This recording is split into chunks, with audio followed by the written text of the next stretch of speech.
Welcome to the Jamal Thomas Morning Show. My name is Jamal Thomas. This is indeed my show. We are here on this Friday, end of the week.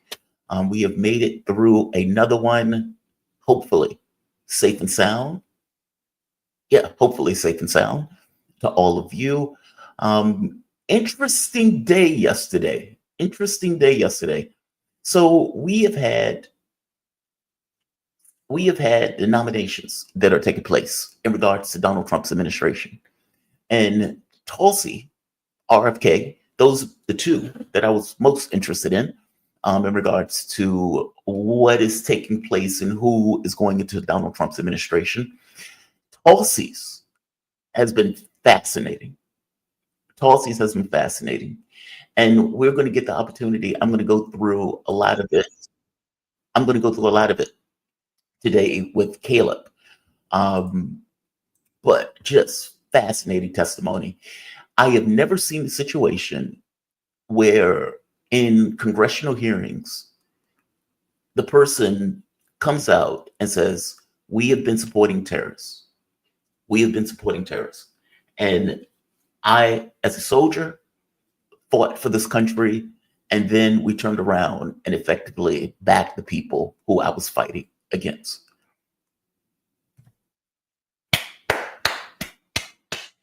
What's wild about this, though, is the response for Democrats, which is the reason why I named this video this. It seems that their hatred for Gabbard is just derangement, outright and complete derangement. It is absolutely bizarre. And they were same thing with RFK Jr. It's absolute derangement. And the notion that somebody tells you, we've been supporting terrorists and we need to stop supporting terrorists. We've been trying to overthrow these governments. And they would explain to you how it was taking place, meaning they go into detail in regards to facts that are clear as day at this point, that have been even reported in US media at this point. And the response is not, oh my God, Tulsi, that is horrible. I can't believe our government has been doing that. It's like, yeah. But why did you say it? Think about that. It wasn't what we were doing. It's the fact that she outed it. That was their issue. It is bizarre. It's like, so your government has been overthrowing other governments, putting jihadists in charge. And they're like, yeah, we get that. But why did you say that? Why did you admit to that? I mean, that's Putin and Assad. Those are the same things that they were saying. It's like, yeah, but if it's true, why are you okay with backing terrorists? The same people we're fighting on 9/11. Like, it is super bizarre. It is super, super bizarre. Shout out to Tulsi. She did God's work. She didn't back away. And they have this kind of weird religious thing with Snowden, where it has been, 12 years? And they are still going after Snowden. You must say that Snowden is bad. Now, Tulsi's point was, he exposed all sorts of egregious, illegal behavior by our government. Full stop. Which is true. I think the thing that gets me with all of this is this level of criminality, sociopathy, that they just accept as being normal, as just orthodoxy. And the issue is not so much that that we are doing it. It's that you exposed it, which again is mind-blowing when you think about that, because it puts into question what America says about itself versus what America actually is. Those are two very different things. It is the fact that Tulsi gets up there and says that, and their response to it is not outrage, it's not shock, it's not, oh my God, I can't believe we're doing that. Why are we supporting terrorists? Why are we backing jihadists? It is, why are you exposing this? It's, why are you exposing this? No, she did not sell out Snowden. She stood by this notion of, he revealed all sorts of criminality that was taking place in regards to our government. Full stop. So yeah, shout out to her. Shout out to her. Adam Schiff. I see that somebody in the chat. Adam Schiff puts a knife in Patel yesterday because Patel is full of like Schiff is asking him effectively like, dude, how are you trying to be FBI chief, FBI director, and you are backing a song by quote unquote criminals who were out there fighting cops? And he's like being very, as Malik would say, too cute by half. Well, I mean, we supported it, but I didn't support it. It just outrageous. Or whatever I think about Schiff, and I don't think too many good things about Schiff. He put a knife in Patel. He put a knife in Patel, and it was one of those things where it's like, good job on that front, because there's something disturbing about this notion.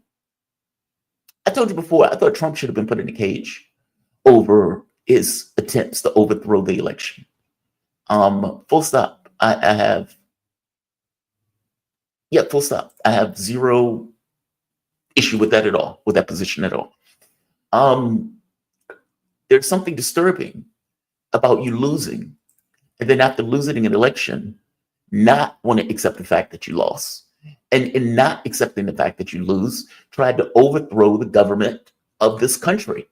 And again, I'm being consistent here because I take the same issue with them doing the same thing in Georgia, or them doing the same thing in Ukraine, or doing the same thing in South Korea, or doing the same thing, et cetera, et cetera, et cetera. I don't like this idea that you lose and then you don't necessarily want to take your ball and go home. You decide, well, we now clearly have to overthrow the government. And then you have a lot of other lemmings that come out there and lie on your behalf because they want to be close to political power. And so they start making up, hey, well, I mean, we're going to fight for January 6th. We're going to do this. We're going to do that. And it's like, you tried to overthrow the government, and then you come up with this kind of stab in the back myth that you were cheated and there was grand amounts of fraud and all of this other stuff. And then you get all of these other sycophants who just fall in line with this whole mantra of January 6th, January 6th, January 6th. Yeah, they're lionizing something that for all intents and purposes shouldn't be lionized. It should be criticized. And so the idea that the FBI director that Donald Trump is putting in seems to be okay with it, seems to not necessarily get the gravity of an overthrow of the government. It's a little disconcerting. And this doesn't necessarily mean that I don't back Patel for that particular position. I'm just pointing out that it's a BS position that Patel takes on this, that is purely in line, with his boss. Purely in line with his boss. One of the other issues that I want to get to that we can dovetail in with my guest coming up. Dovetail in with my guest that's coming up at 7:15. This story is astonishing. This story is astonishing because I showed this yesterday, but the significance of it really needs to sink in. The significance really needs to sink in. So, you know, Donald Trump, one of the things that he did was put a freeze on aid going out of the country. And in putting a freeze on aid, things like USAID or some of these other programs, it's a question of whether or not Donald Trump also held up military aid. Meaning, we know that he put an aid on, let's say, foreign supplies going to everywhere, with the exception of, I think, Israel and Egypt. But there's a question mark around this notion of whether or not Donald Trump put a freeze on resources going to Ukraine. Now, especially military aid. All right. By doing this, though, he created a crisis in Ukraine in a very weird and interesting way that gets across what the Biden administration was doing. And God, man, we need an audit like nobody's business on all of that money that was effectively spent in Ukraine. So take a look at this. This is, let's see, right. I showed this, I think I showed this yesterday. 90% of Ukrainian media survived on Western grants after the war began. 90% of the media in Ukraine survived on US grants, meaning 90% of the money or 90% of the media in Ukraine was funded by the State Department in this country. Put that in context. And I know I keep repeating it because it's a mind-blowing stat. All of the media that was being shown in Ukraine, 9 out of 10 was being paid for by us, our tax dollars. Now, add to that the fact that with that 90% of the media being funded by our State Department, meaning the US government was dumping money into Ukraine in order to fund what the people in Ukraine were seeing and hearing about the war, or for that matter, hearing and seeing about Russia, or for that matter, hearing and seeing about Europe, or hearing and seeing about the United States. 90% of it was funded by us. Okay, but what does that mean? What do you think the stories they're going to run if we are effectively funding, for all intents and purposes, the overwhelming majority of their media, not just the overwhelming majority, 90% of it? What do you think we're going to run? What stories do you think they're going to put into that media space? And even more interesting, when the US would go and we would get stories from Ukraine in order to put back into the United States, if we are paying 90% of that money for that media, and then it's being reflected back into the US, then the media in the United States is effectively carrying stories that the State Department ultimately funded. That is astonishing. That is astonishing. And now we're effectively seeing this come to light as Donald Trump pulls the funding for this canard. Just outrageous. Arno, welcome to the show, my man. How you doing today? You doing all right? I'm fine. A little bit under the weather. Thank you for asking. I'm sorry. You know, you're not the only one. It's wait a minute. Was I supposed to talk to you today? I mean, there's been so many people who I hit up. Many of those people effectively had colds. In fact, I think it's like 4 people that I hit up, and all of these people effectively were ill. So I'm sorry to hear that, man. I hope you feel better. All right, we'll manage. Okay, so I was going into the audience. Oh, and just for the audience to know, Arno Devlay, he's an international lawyer specializing in international criminal law. Funding thing. I was fascinated by this. I showed this clip or this video yesterday, and 90% of Ukrainian media survived on money from the US State Department. 90%. And then you had some stories that reported there was like independent media suffered when Donald Trump pulls US aid because 90% of independent media was being paid for by the US government. It's like, okay, is it really independent media if 90% of it is being paid by the United States government? And then those stories get reflected back into the United States. So it's like the State Department secretly pays for basically all of the media in Ukraine.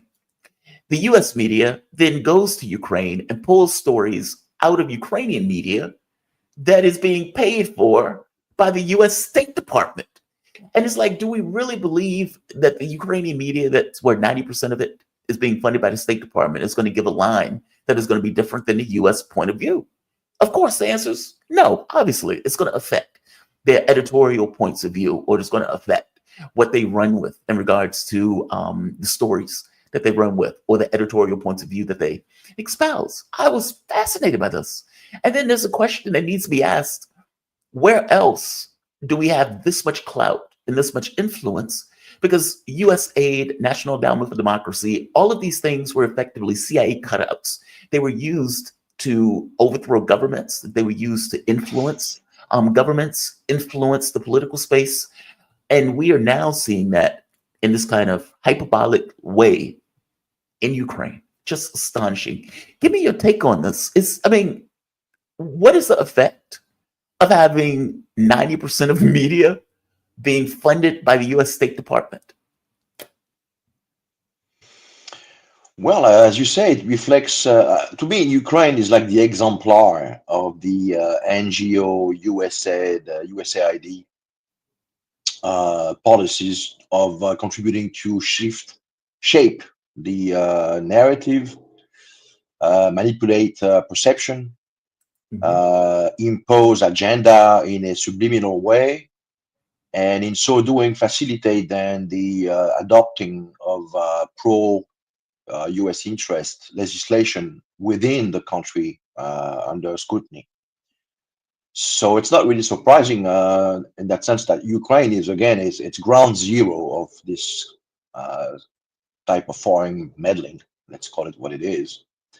And so it's not really surprising. I guess 90%, the number itself, is somewhat surprising. You would think they would give the change, and would have something more about the line of 62%, No, it's 90%, just to That make is sure.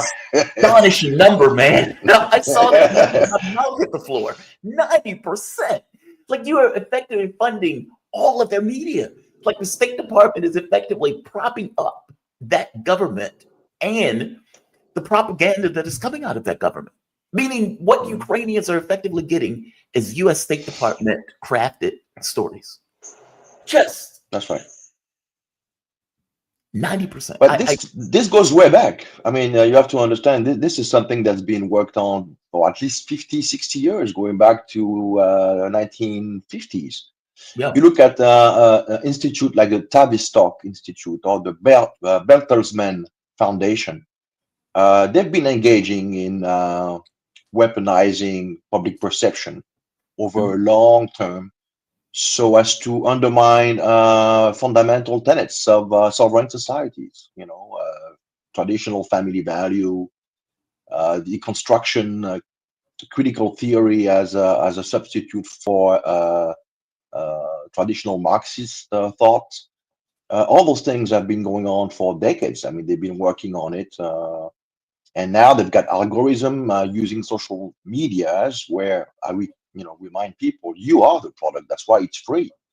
They've been devising an entire mapping of the human mind in such a way that using certain algorithm, they can influence the narrative at the touch of a button, literally. Yeah. And this is what we've seen the last 15, 20 years, especially with the so-called Arab Spring. A lot of it was powered by social media. So you coordinate this with Rent a Crowd, NGOs within the countries promoting certain social, societal, some would say, agendas. And next thing you know, the country that's targeted has lost all of its antibodies, all its defense mechanism, and it's just easy to just slice it open and operate, a regime change without having to deploy traditional armies with occupation armies on the ground.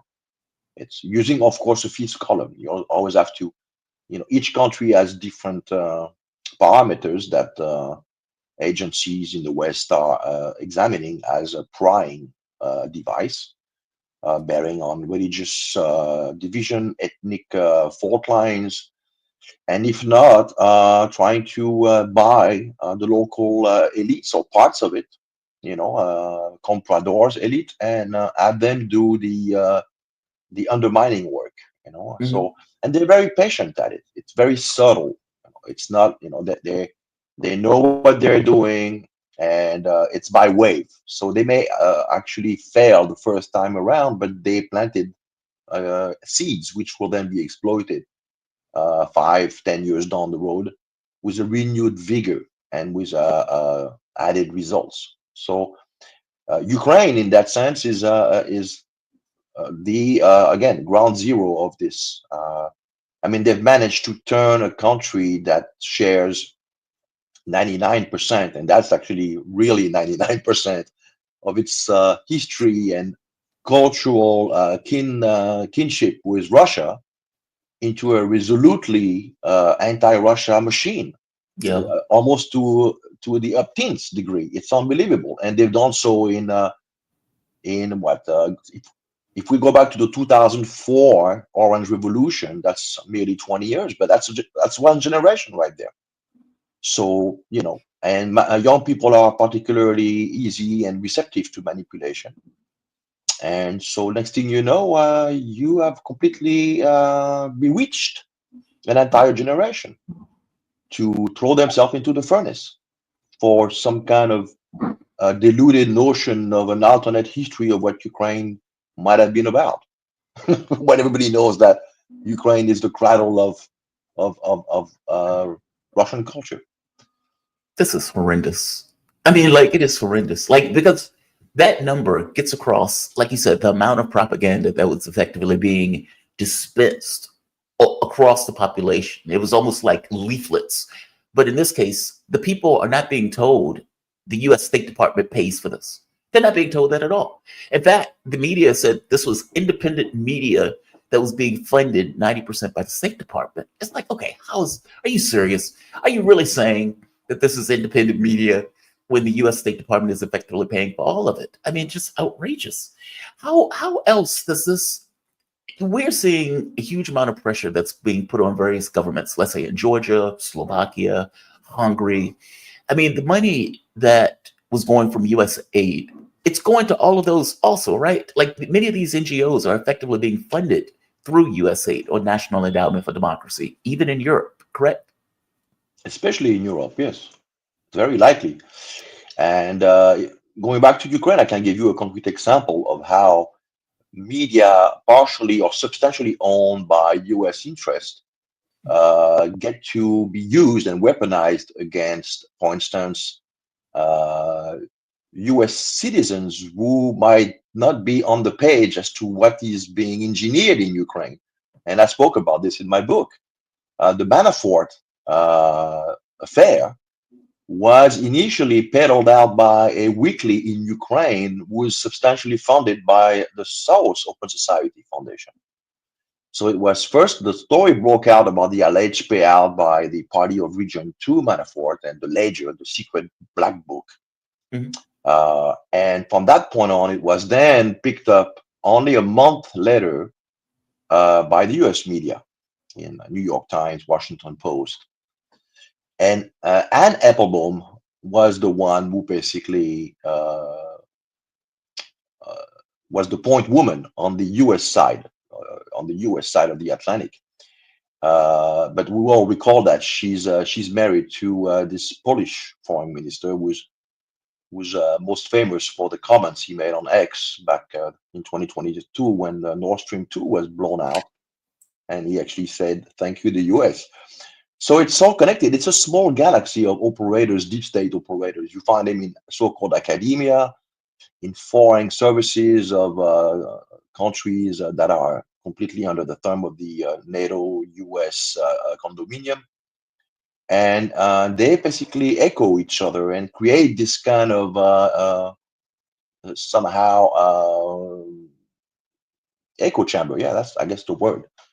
And this is what happened with Manafort. And it was, again, initially a Ukrainian weekly magazine. Was called Nedele Slavelo Nedele. You look it up. Mhm. And on that newspaper magazine also worked a U.S. agent who was serving as a reporter, but feeding the story and the elements of the criminal offense, the alleged criminal offense, to the National Bureau Against Corruption put in place by the U.S. after the Maidan. See, so they weaponize the news staff through their local media that are subsidized by U.S. interest, and then they use that information and they give it to an organism, an institution that is tasked in fighting corruption in Ukraine. And this guy also, this reporter also serves as a Ukrainian Rada deputy. So he has this other forum where he can, keep the story alive, so to speak, and take it into a new level. Yeah. And then, and only then, the US media side picks up on it so that it looks like it comes from outside. It's not something that the US media made up out of his own. It's all about, there's a specific order in how those things work out. It starts locally, Wow. they allow it to seep in for a month, and then it gets picked up with a vengeance in the US media. And this is how they created this Manafort thing, leading to his being forced out of the Trump campaign back in 2016. Yeah. But that was not this was just a laying the ground for what came to be known as Crossfire Hurricane. See, Hmm. that was No. the whole point. Yeah. The goal was trying to get Trump. From my understanding, they wanted to get Congress to pick up on what was going on around the Manafort thing in order to have this kind of investigation into Trump. Yeah, you're absolutely right. What is going on with the funding in Ukraine right now? I'm seeing multiple reports or different reports. In one sense, it seems like Trump has cut funding to pretty much everywhere, with the exception of Egypt and Israel.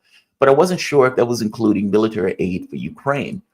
It sounds like it might be, even though I haven't necessarily received a huge amount of confirmation one way or the other. The stories seem to be contradictory There's a over lot of whether, yeah, Yes, there's a lot of contradictory stories on this. To be sure, I mean, Israel and Egypt are exempted. That's for definite. yeah, As far as Ukraine is concerned, what had been already vetted and approved is still being processed in a way. I see. And some of the equipment is in the surrounding countries, mostly Poland. And until this runs out, it keeps being delivered to the front. Uh, as far as any kind of new aid package, for now, the spigot is out. And as far as USAID is concerned, as you mentioned, and that's pretty much vetted, verified. There's no money coming through for the time being until they reevaluate. But I think Mhm. it's all about reshuffling the personnel. They want to basically do a big purge of Biden administration types and put their own staff in so that they can get a better handle on it. There's also the issue of the audit. They want to find out how the money was used. So that's kind of separate from the USAID freeze. Mhm. So we'll see. But to be sure, it is not a good thing for the Zelensky regime. Uh, and at some point, the rubber is going to meet the road. And that might be actually the intended move. Right Trump there. right now, is trying to kind of somehow create indirectly the conditions so that there's nothing left to negotiate if Russia knows how to take advantage of, the drying out of the spigot. That's my take on it at this point. No, But you can absolutely.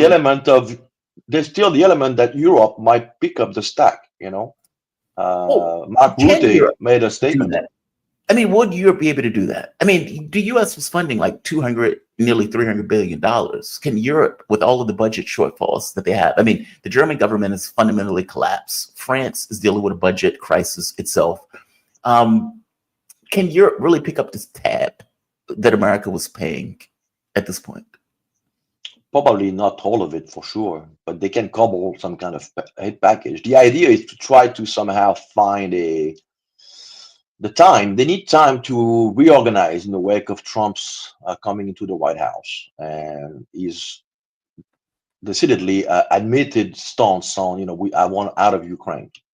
Mhm. So they're trying to drag him in. They're trying to keep the Ukraine issue alive long enough so that it becomes Trump's war as opposed to Biden's war.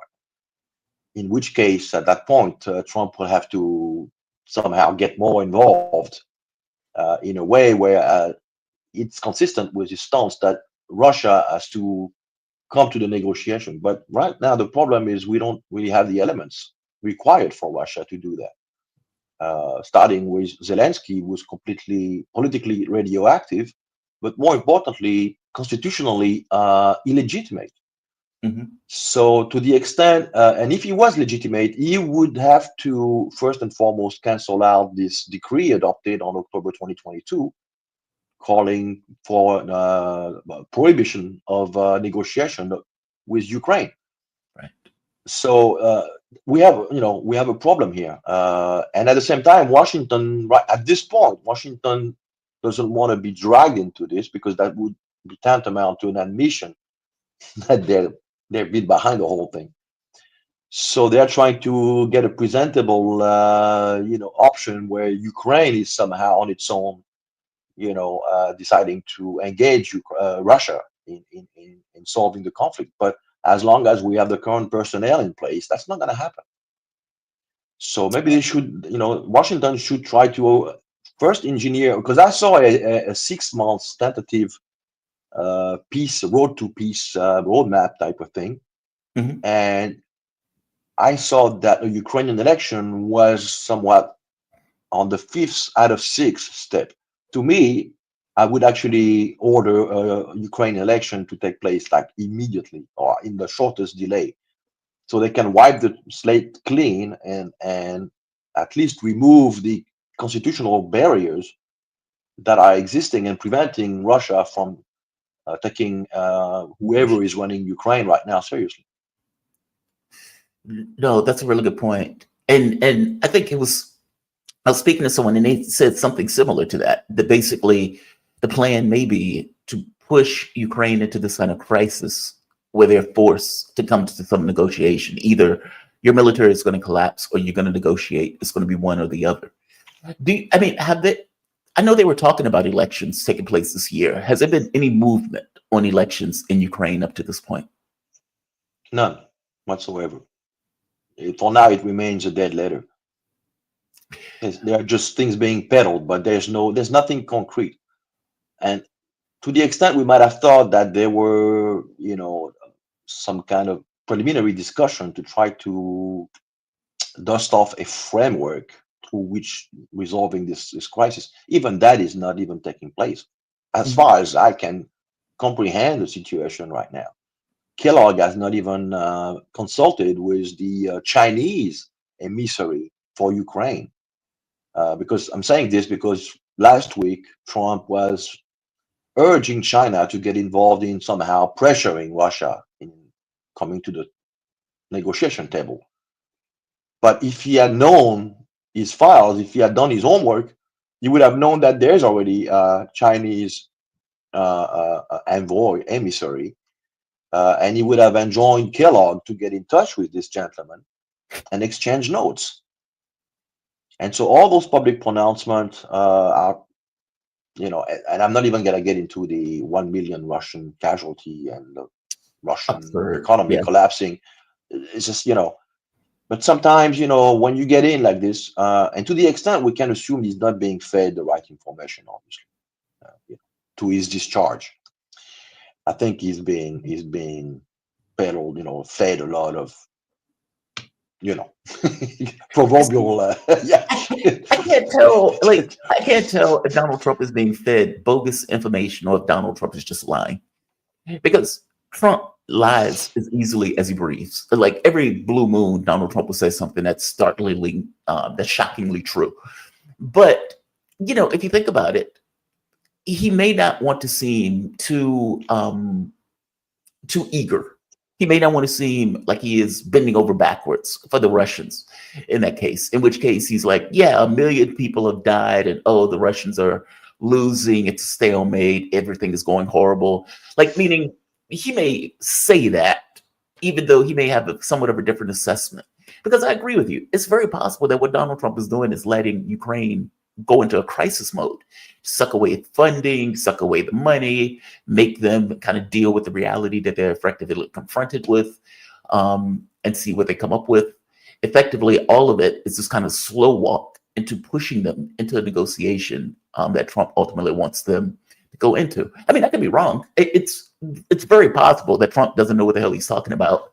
Kellogg seems to be incompetent. So you could totally be right on this. Yeah. Oh, and from your point of view, Trump has been doing a lot of talk. Like you said, the 1 million people dead. And Marco Rubio recently did an interview. I think he was talking to Megyn Kelly. And he pointed out, he was like, this war needs to end now. And then he says something. He said it needs to go into negotiations. He says in any negotiations, both sides are going to have to give something.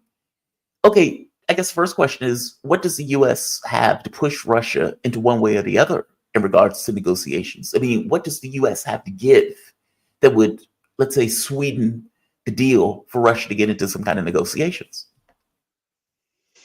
Well, lifting some of the sanctions could be a sweetener, as a good faith sign. Mhm. But make no mistake about it, Russia has the initiative in this theater of operation. They're not going to settle for less than revamping the European security architecture, essentially. And you will recall the last few days we've heard people in Romania, but also elsewhere, somehow alluding to the historical maps of modern Ukraine Cargo as gets. belonging in parts or in whole to neighboring countries. Mhm. So this could also be, the somewhat subliminal reply of Russia to, any kind of time wasting maneuvers. Is that if at some point you don't get, on it and get your hands dirty into the engine, we'll do what we have to do and, partition the place up until there's just a small district of Kiev. That's it. I'm glad you mentioned that. So Carl Gagetscu pointed out that's the one who they effectively cheated. He should be the prime minister of Romania by now. Is prime minister president? I forget which one he's running for, but either way, I believe president of Romania. But he was running for the office. They cheated him. He won the first round. Then they claimed that Russia was using TikTok videos in order to get him elected. They found this was nonsense. The man actually won in his own right, and they effectively killed the election. But he points out, he says Ukraine is effectively an invented country, and he said that it will go back to its borders previous to the war, basically the post World War II borders. He said this will happen 100%.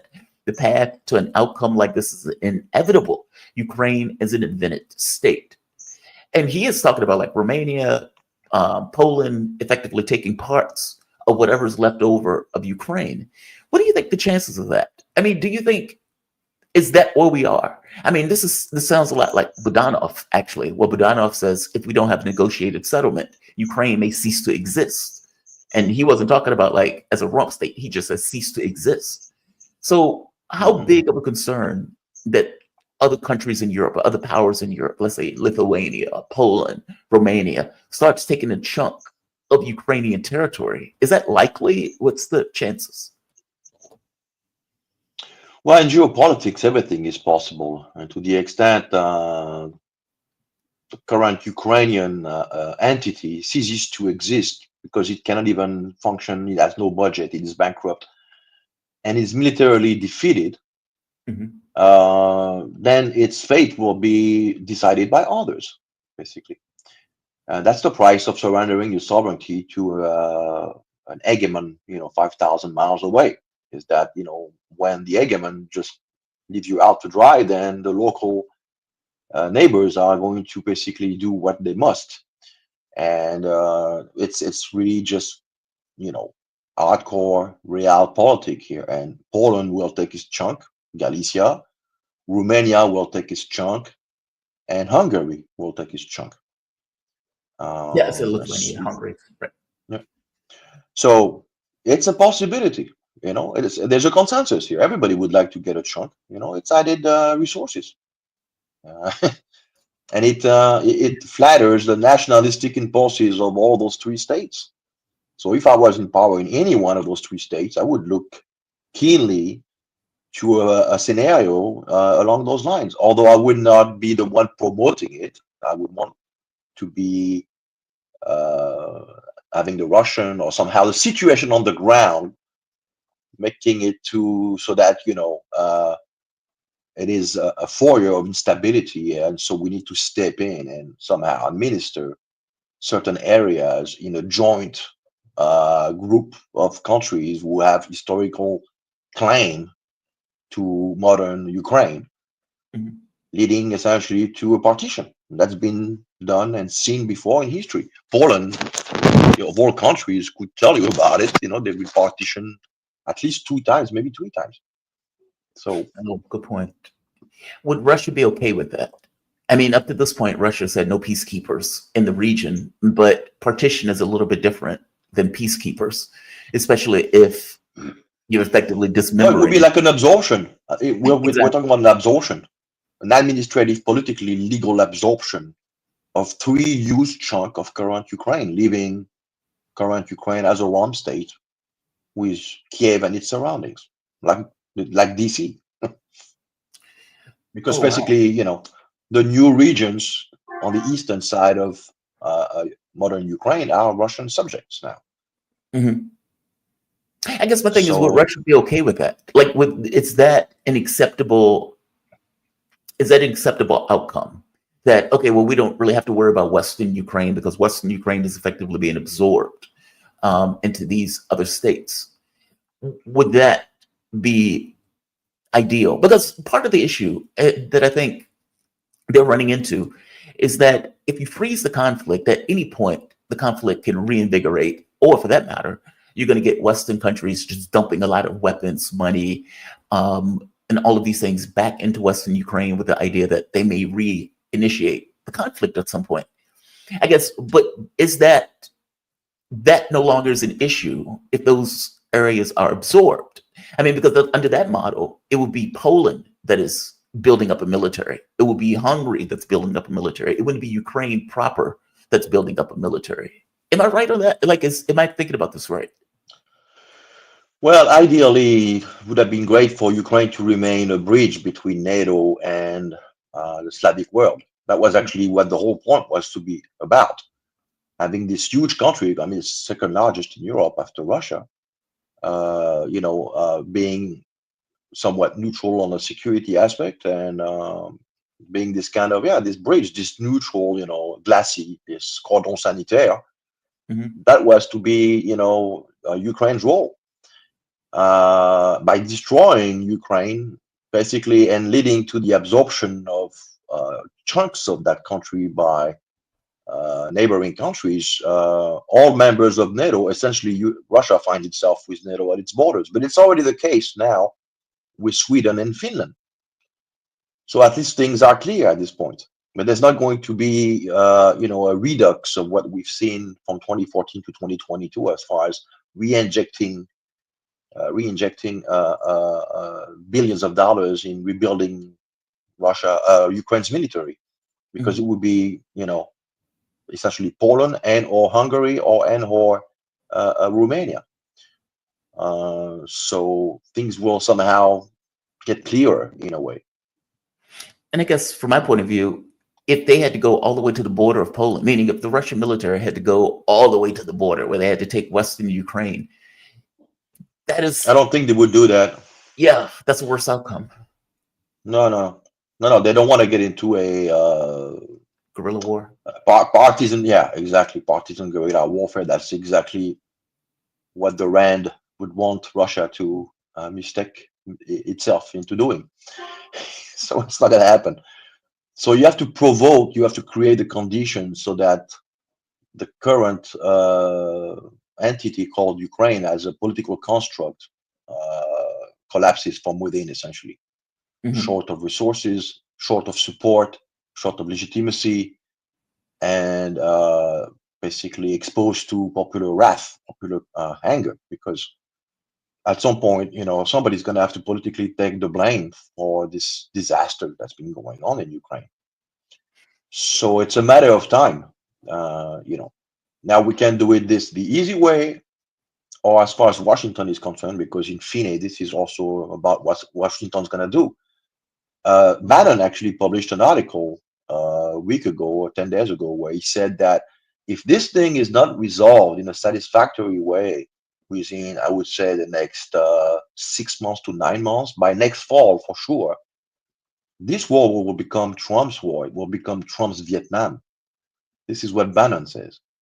And so I think we have to look at the EU, the EU, the European Union, and some of the remnants of the old administration in the US ganging up to try to basically tie Trump up to Ukraine until it becomes his war and that he cannot somehow,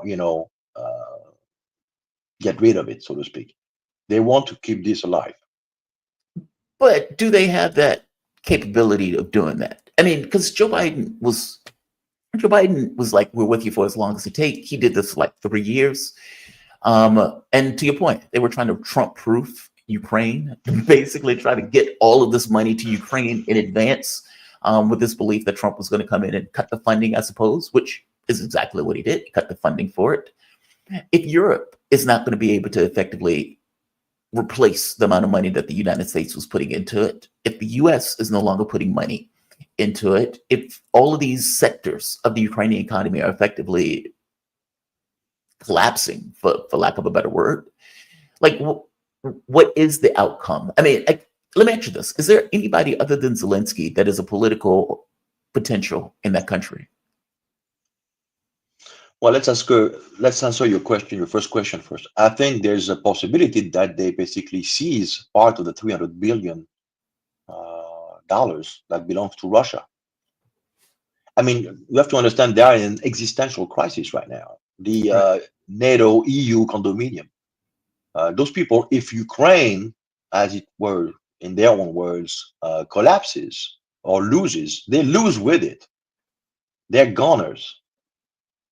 The whole thing will unravel at the seam, and we already see, first signs going on of that now, with decisions, a lot of disunity and a lot of people like Denmark resuming, talks with Gazprom to fix the Nord Stream 2.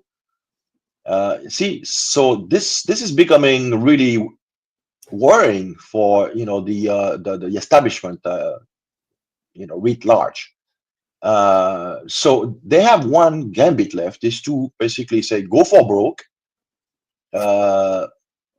seize some of those $300 billion belonging to Russia to keep financing, the war.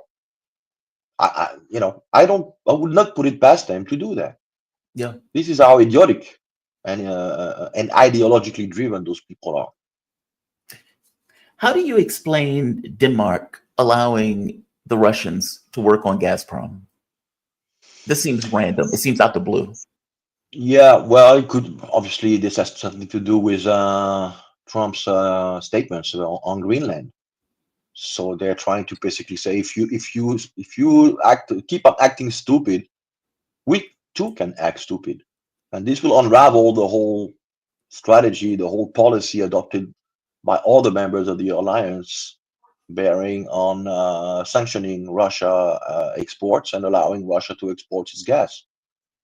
Why should we go to the ravine if you're not playing ball with, keep playing ball with us the way your predecessor was?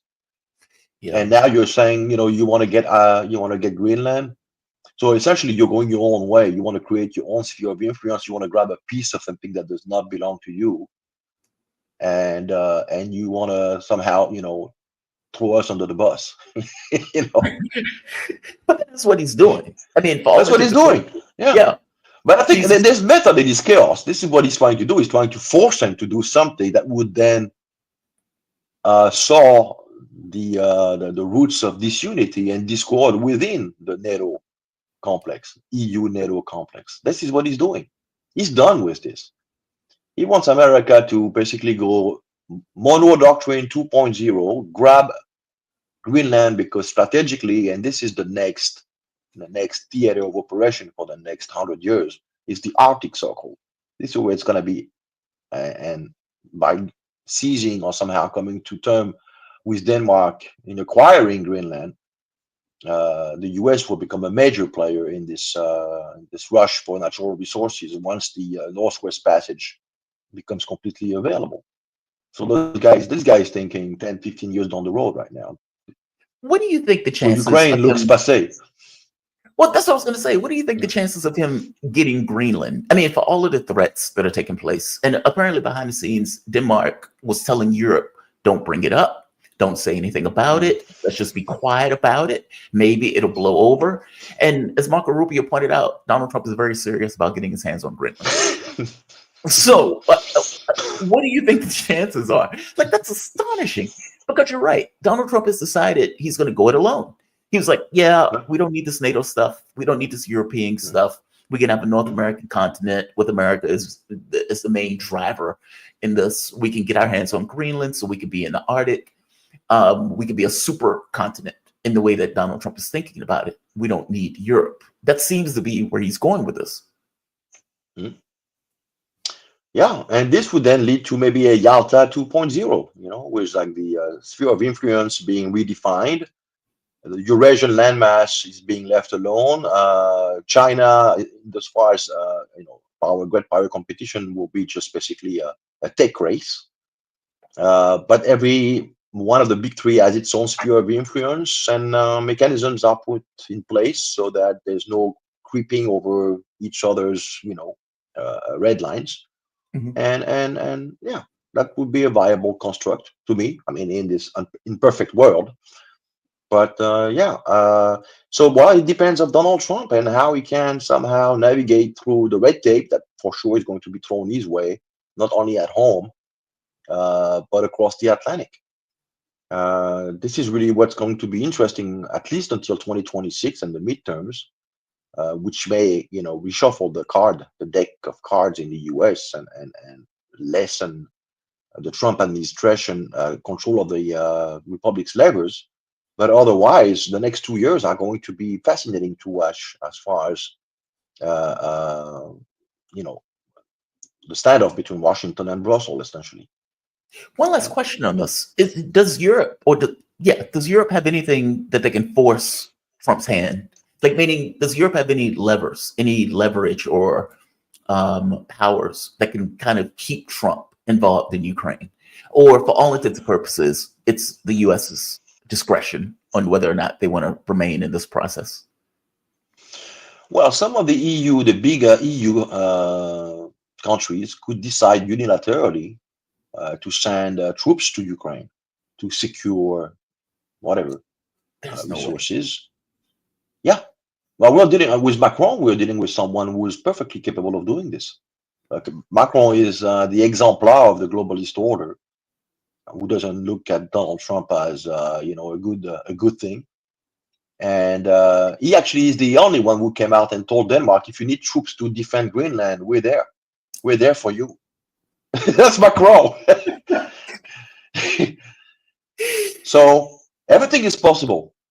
When you have like Tin Man running traditionally, storied countries like France, UK, and Germany, anything can happen. I mean, they want to remain relevant. They don't want to disappear into the night.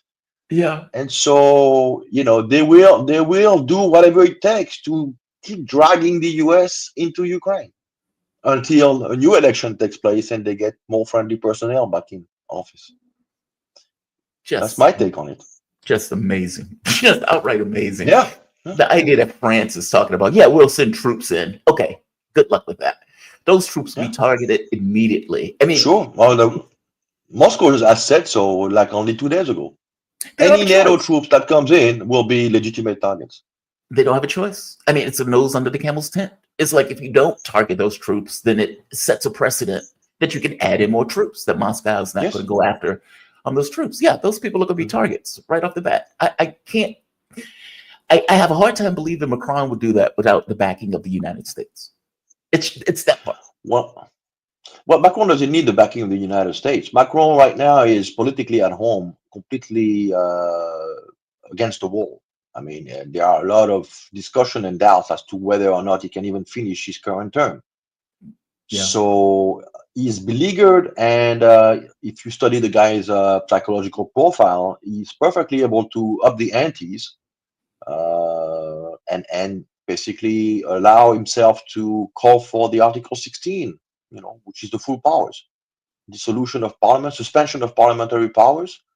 And the only way he can do that is by creating a military conflict, engaging France.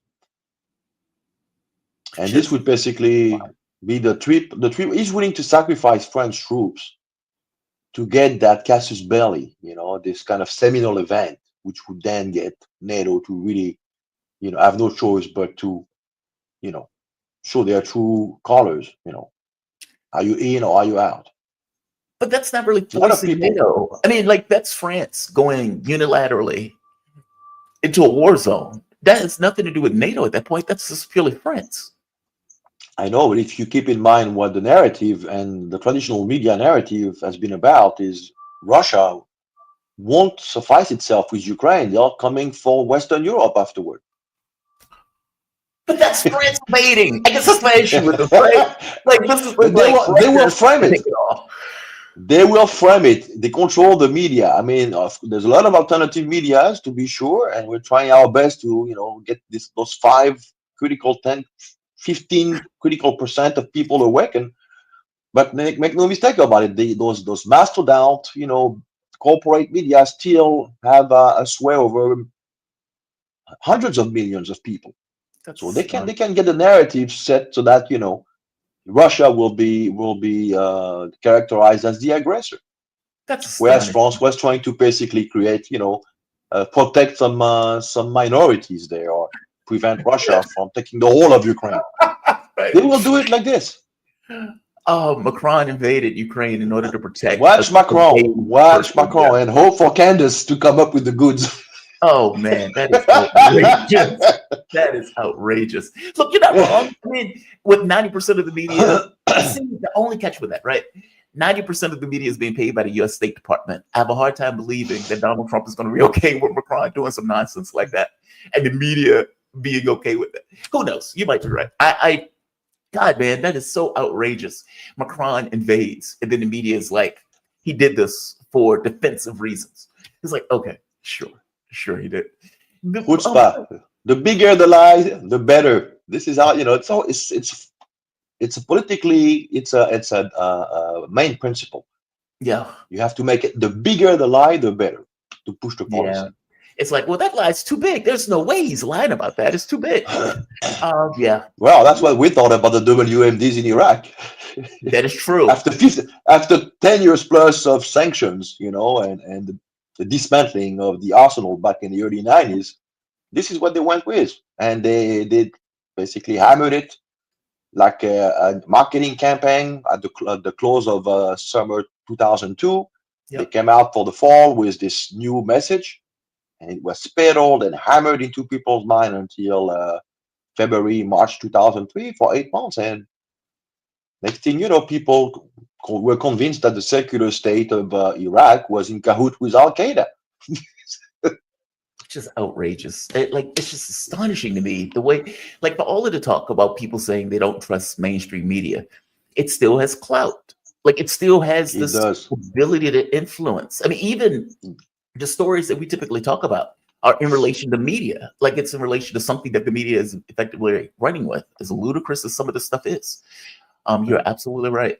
Before I let you go, Romania, for example. So you sent me this article, and thank you for sending me this. So it says Council of Europe body casts doubt on Romania election annulment. That's a no duh, right? That's a complete no duh. I mean, for all intents and purposes, they're saying that the Russians using TikTok videos. Now, I knew this was nonsense right off the bat. I knew this was nonsense because I lived in the United States, where they tried to say that Twitter ads were the reason that Hillary Clinton lost her race, which was, again, ludicrous. Hillary Clinton spent like over $1 billion in that race. Clinton had like a $5 million Twitter army. And they're trying to say that $50,000 of Twitter ads, Twitter and Facebook ads, half of which that happened after the election, was responsible for Hillary Clinton losing the election. So when I hear TikTok ads were put out by the Russians in order to help this candidate, I was like, okay, this is nonsense. This is complete nonsense. Come to find out, it was one of the liberal parties in Romania that was responsible for those ads. And yet they annulled the election. Again, that is mind-blowing. So the article points out, it says the Venice Commission for the Council of Europe's advisory body on constitutional matters has raised concerns about the annulment of Romania's presidential election last December. Again, that's a no duh. Like, obviously, you should be concerned about the fact that they annulled a presidential election when it seems like the guy who they didn't want to win was going to win and was going to win handsomely. Is there any movement on this though? Like, does the fact that they take issue with this matter? Has a new election been set up yet? Has there been any consequences for them annulling this election? Which is again outlandish to me. Like it is very difficult for me to wrap my head around the fact that they just kill an election when they don't like the results of the election. Well, actually, it's interesting. It shows that not everything is well in Brussels, in the EU, and that they might have gone a step too far with this. Not to mention, I mean, the election is not cancelled. It's just been postponed until next May. Will be held in May. Okay. But there's been a first polling taking place, and that same guy, Georgescu, is polling at 50% in the first round. So he could actually win right out the presidency, not even a need for a runoff. Mm-hmm. So what do? You're gonna throw the guy in jail, try to invalidate his candidature. This is, something that they are perfectly willing to do. But you have to read this piece of news in coordination with the other piece I sent you, which is this vote. This piece of legislation, this vote that was adopted jointly in the Bundestag between the CDU and the AfD. So this shows that there might be forces in Europe right now, opposition forces, some of them admittedly sovereign oriented, who have the backup of the new incoming Trump administration. Who might just be saying it's our turn now. Because Trump also, make no mistake about it, he understands that in Europe, there are people who think like his MAGA movement. And so if he wants to get Europe to somehow bow down to the imperial, and kiss the imperial ring, it would behoove him to promote the election of parties who are local version of MAGA, I guess. Yeah. AfD is that. And it was interesting because that joint vote between the CDU, Christian Democrats, Merkel's party, and the AfD was a breach of consensus that had been agreed on in the wake of World War II to never whatsoever enter into negotiation or alliances, even on a ad hoc adoption of legislation with a party considered extremist. And AfD, in some circles in Germany, is being touted as an extremist party. They consider Nazis for all intents and purposes. But you get the point. Yeah. I totally get it. I guess my thing is, why did that break down though? Why? Because the same thing happened in France with Marine Le Pen's party. Up to that point, they were supposed to do any and everything in their power to prevent working with Marine Le Pen, and it's very possible that one of the other political parties in France may actually. Well, so far it's holding. Yes. What we've seen collapse in Germany so far is still holding in France. Yeah. Why did it collapse in Germany? I guess is the question. I think in Germany, the political culture is quite different. France, owing to its revolutionary history, has always been somewhat left, if not radical left. Whereas the Germans, as a Protestant, no-nonsense approach to business, and they like their monies, they like their profit, and right now they're saying that this whole policy has basically led them into the wall.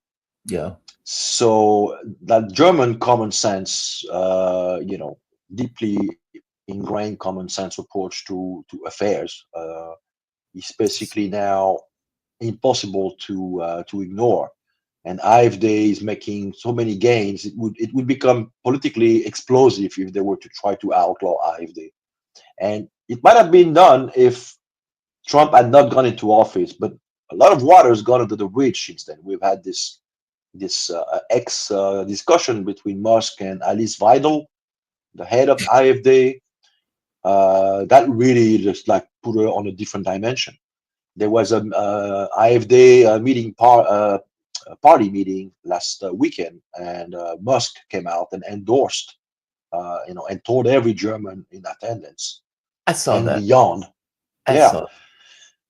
So we're dealing with something here that it's a game changer. When you have someone like Musk coming in, it's a game changer. Look what happened in the UK. First, there was a stonewall of this notion that thousands of young girls in the UK had been left to their own devices, unprotected by the authorities. Right.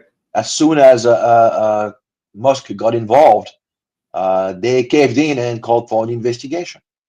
So, I mean, but when Musk goes out and gives a Nazi salute, they don't see that in Germany. Like, because obviously it's a dog whistle. I mean, he's acting like, oh, I don't know I don't know. I didn't know that was a Nazi salute. Is that really a Nazi salute? Yes, it's a Nazi salute. He knows exactly what he's doing. It wasn't even half-assed. It was like full-blown, looked like something, that would be coming out of the Hitler administration. And I get the sense that this was kind of a dog whistle to the AfD. And he even said, you guys need to put your Nazi past behind you, et cetera, et cetera. Yeah, he said Germans should be proud to be German again. Yeah. And you get Annalena Baerbock, who talks about her grandfather, who was a Nazi. Yeah.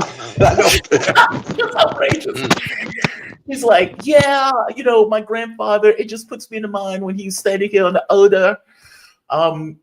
It's like, dude, your grandfather was a Nazi. Is this really what you should be talking about right now when we're having celebrations about the liberation of Auschwitz? Yeah, but then look, they don't invite the Russians who liberated the camps, and they invite Zelensky, who was the avatar of neo-Nazism these days. Just outrageous. This whole thing is. What happens if the AfD wins? Meaning, if the AfD takes power in Germany, they are very skeptical of this war. They're skeptical of the sanctions. Doesn't this kind of sanction regime, or at the very least the war, another plank falls out of this kind of war party in Europe? Yeah, well, Germany is a crucial country. It's the only country in Europe with the industrial might capable of really, if they were to retool and really start manufacturing weapons, it would really create a problem for Russia. So this election in February is crucial. Will AfD win right out the chancellorship? No. I think they are ranked second behind CDU. So it would be a CDU. It could be a CDU. That's why this event of a couple of days ago is so important, because it shows they can actually work together. They were protesting in Berlin, calling, basically for, those things not to happen again. But it's like they crossed the Rubicon. It's done, and the world is still here. The world is still turning. So people might be ready to actually go all the way and validate a coalition between CDU and AfD, and we most likely would get Christopher Marx. I think he's the leader of CDU, will be the new chancellor. Yeah. But AfD will weigh heavily on the orientation of the cabinet. And as you mentioned, they want to resume gas supply. They want to serve Germany's economy, and in so doing, basically that would be the death knell for any kind of plan to reignite the war against Ukraine at some point. Germany basically is the main bloc here. That is, but beware Macron. Beware Macron. He might try this kind of Hail Mary pass. That's Macron. Macron is unpredictable. I mean, we don't even know if Macron is going to be in office come next year. Because what he is out, I think the next election is like 2027 or something like that. He keeps saying he's going to stay, but it's unclear whether or not he's going to be able to have the political clout to stay. We'll see. What do you say? Beware Macron. Beware Macron. Beware Macron. Arno, man, thank you for this. I really appreciate it. Really good conversation. I deeply appreciate this conversation. When I hit you up, I'm sorry you feel bad. I feel bad bringing you on if you feel bad. But thank you for this. No, I'm okay. I'm nursing it. Arno Devile. He's an international lawyer specializing in international criminal law, participated in the defense of former President Saddam Hussein, along with former U.S. Attorney General Ramsey Clark, in the wake of the Caesar Act. He documented the illegal sanction regime imposed on Syria while living in Damascus. He is the author of Foreign Entanglements, Biden, Ukraine, and the Fracturing of the American Political Consensus. Arno, man, be safe. You have a good one, man. Be safe. Have a good one. Thank you, Jamal. All right. Really good conversation. That is Beware Macron. That should be a t-shirt. Beware Macron. Beware Macron. Beware the Q. Beware the Q. Interestingly enough, he mentioned this kind of illegal sanctions that were waged on Syria. Coming up, we're going to have Caleb Maupin. Caleb Maupin, I hit him up yesterday, and I was like, Caleb, could you join me to have this conversation about Tulsi Gabbard's nomination? Because what's wild about it, Democrats seem to be enraged that Tulsi is there. It is completely and utterly bizarre. They seem to have this kind of derangement syndrome, not just with Donald Trump, but also with Tulsi Gabbard.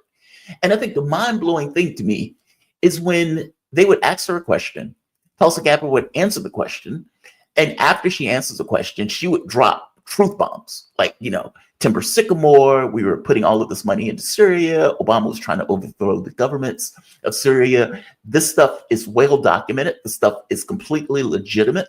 She even showed the email with Hillary Clinton effectively saying, talking to Jake Sullivan, saying, Al-Qaeda is us. Basically, we are working with Al-Qaeda. And the response is not outrage. The response is not, oh my God, I didn't know that. We were backing terrorists. Is that what we were doing? It's not that. The response is, but why did you tell? Why did you tell? Which, again, it's just mind-blowing. That's all. It's just a mind-blowing take. And yes, Pocahontas is out of control. Speaking of Pocahontas, my ancestors, my relatives, are part Native American, so I can make that joke. My grandfather was Navajo, I believe. Cherokee, I'm sorry, not Navajo, Cherokee. So this is Elizabeth Warren after getting to a pissing match with RFK. Listen to what she says here. Listen to what she says. His answers are he intends to continue to make money off his anti-vax position. Look, he says he won't go to work for drug companies because the American people have a right to know that the decisions made while he is Secretary of HHS are only for the good of the American people. And yet, he wants to keep a piece of the action on every one of these anti-vax lawsuits. And what that means potentially is, as Secretary of HHS, he can make those lawsuits a whole lot more profitable. In fact, he may have the opportunity to bankrupt the vaccine manufacturers, and then nobody gets vaccine. Are you worried that he's... Now, aside from the fact that RFK himself is vaccinated, aside from the fact that he has said on more than one occasion that he is not anti-vax, and he has been very clear, meaning she's being dishonest in this take. RFK has never said he's against vaccines. RFK's main point, which is correct, by the way, is that vaccines are given this kind of special dispensation in regards to our laws. And any corporation that you're working with that doesn't necessarily have to, let's say, validate their product, or that liability is not applied to that product, gets lazy. Call it what it is. Like, what other company are we perfectly okay with? What other drug manufacturer are we okay with where we would say if something goes wrong with this particular drug, you can't sue? Or there's this kind of special aspect of law that protects it, even if something goes wrong, because they consider it to be this important requirement in regards to our medical field. And so we give it a pass on any kind of negative side effects associated with it. Okay, well, that's outlandish. Vaccines should be held to the same standard as any other drug. Full stop. Full stop. And Elizabeth Warren here is boo-hooing drug companies going out of business, something that is not going to happen. It's nonsense. No, she takes issue with RFK and all of these people have been completely dishonest in their take on him, going all the way back from the very beginning. I have serious qualms with RFK's position on Israel, but I have serious qualms with all of their positions on Israel, Elizabeth Warren's included. No, for me, the issue more so boils down to this thing of, should vaccines be held to the same standard as any other drug? Yay or nay? And is RFK wrong when he points out that they are given this kind of special dispensation? No, he's not wrong. Now, there are other parts of his testimony that might have been a bit dubious, where it seems that he didn't know certain things about Medicare and this kind of process stuff. But keep in mind, he's coming from the point of view of a corporate lawyer, and a corporate lawyer that has sued companies for malfeasance in the past. And so when he's looking at these things, he's looking at the stuff from that angle of, well, why do you trust that these corporations are going to be working to the best ends? Why do you trust that? And why do you trust that when that hasn't been the situation in most other situations? I mean, usually Elizabeth Warren is out here screeching at various people, calling for increase in taxes and all this other stuff. But in this one, raw drug companies. It's just amazing. No, they have been completely dishonest in their take on him, and for that matter, completely dishonest in their take on Tulsi, which brings me to my next guest, Caleb Maupin. Caleb Maupin is a speaker, writer, journalist, political analyst, and author. Easily one of my favorite people to talk to. How you doing, Caleb? You doing all right this morning? Good. I'm great. Can you hear me? Are you Yes. getting audio? Yeah, Okay. I can hear you perfectly fine. I have been deeply bothered by, for one, let me say it this way. Tulsi Gabbard did a damn good job at her commencement hearing. And, you know, it makes it clear why they dislike her so much. When Tulsi Gabbard, when they ask her a question, and Tulsi Gabbard answers the question directly. In fact, I'll just give an example. So Tulsi Gabbard points out, I'll go to this one, because there's a few of these, and many of these are really, really good. All right. So this one, where Tulsi Gabbard brings up Timber Sycamore, that the CIA, Obama administration was effectively trying to overthrow the Syrian government. And, you know, the response is not, oh my God, we're backing terrorists. The response is, yeah. They did it in public. They did it at the United Nations. So this is Mark Kelly, astronaut, who doesn't seem to take issue with, in fact, let me move over to Tulsi answer it, because this one is getting a little bit long. He asked this question, effectively saying, well, Tulsi, it sounds like you were repeating stuff from Putin and from Assad. Now, Gabbard points out, look, I was fighting in this war, and we were backing terrorists trying to overthrow the government of Syria. Why is this okay? Meaning, if I am literally putting my life on the line for this country to fight Islamic terrorists, as she would call it, then why are we also backing those terrorists in regards to overthrowing this government? This is Gabbard Making these claims. Senator, as someone who enlisted in the military specifically because of Al-Qaeda's terrorist attack on 9/11 and committing myself and my life to doing what I could to defeat these terrorists, it was shocking and a betrayal to me and every person who was killed on 9/11, their families and my brothers and sisters in uniform.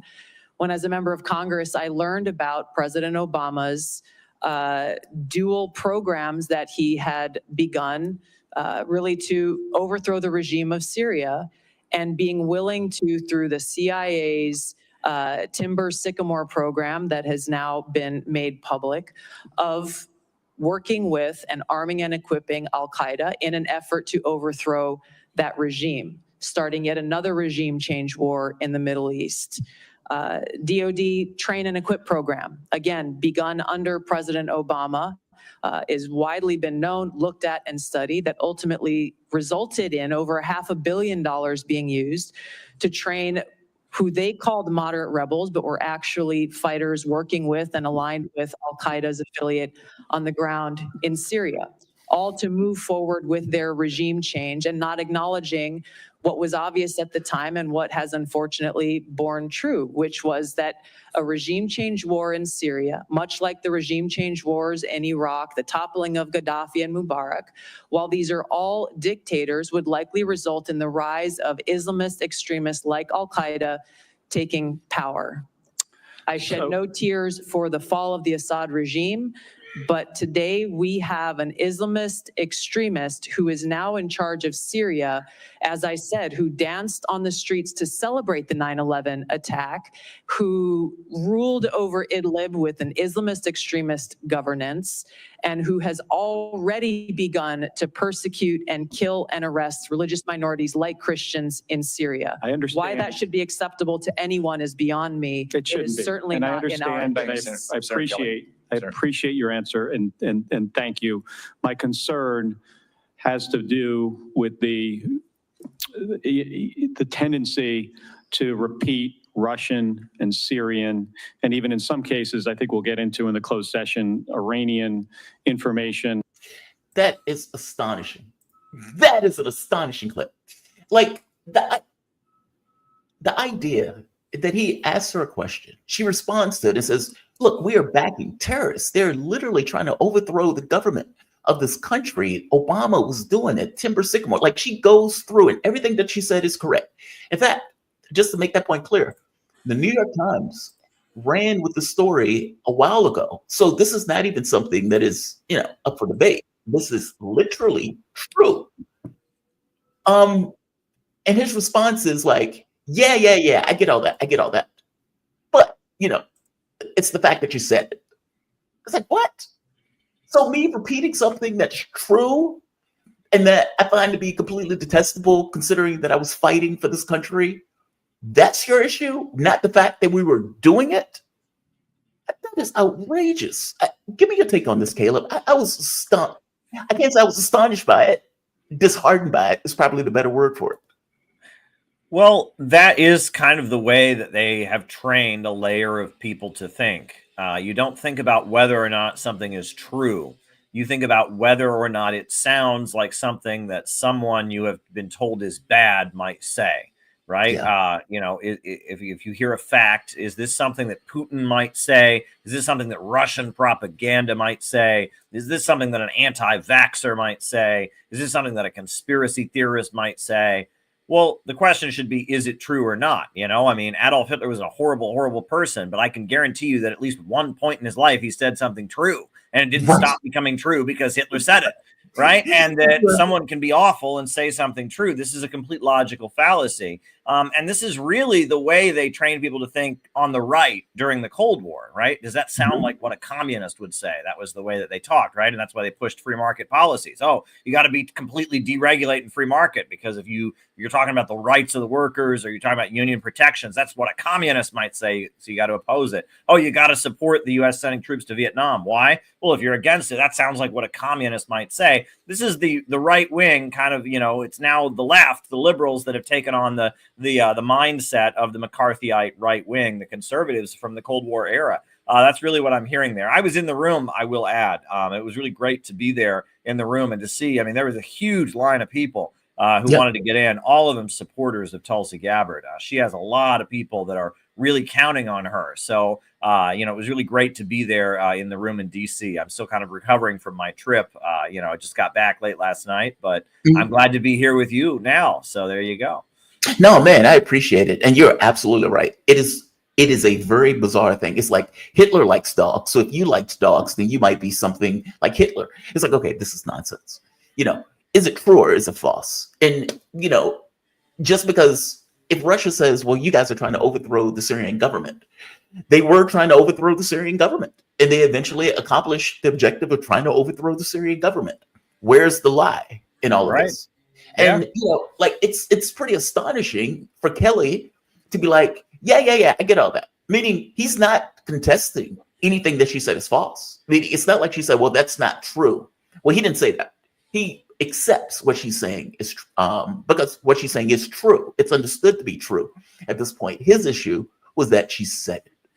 And you think to yourself, how many other people know what is true, but they just won't say it because from their point of view, well, this is just U.S. policy, and this is just what we need to do in regards to U.S. policy. If I'm not mistaken, later on, he even points out, yeah, but, I just wonder what you are saying in the context, basically, as opposed to what our own intelligence services are saying. It's like you're repeating stuff that these other groups that we don't like are saying, as opposed to listening more to our intel services.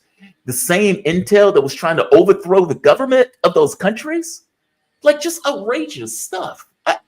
What was your experience when you were there? What sense did you get from the people as she was giving this testimony? Were they applauding? Because it was quite a diverse group of people who turned out. I saw people from the Code Pink organization that are very dedicated to peace. They raise peace on Capitol Hill. They disrupt proceedings sometimes, and they're very, very outspoken in favor of peace. I also saw people from the Hindu-American community, and that Tulsi Gabbard, she is of Hindu faith. And she addressed that in her opening remarks, and that there are many Hindu Americans who support her, and they don't appreciate that her religious beliefs have been used against her, right? And they've tried to allege that she's tied to the Indian government, or that she's somehow, because she has these religious beliefs, that's makes her unqualified for office. She spoke to that in her opening remarks very poetically.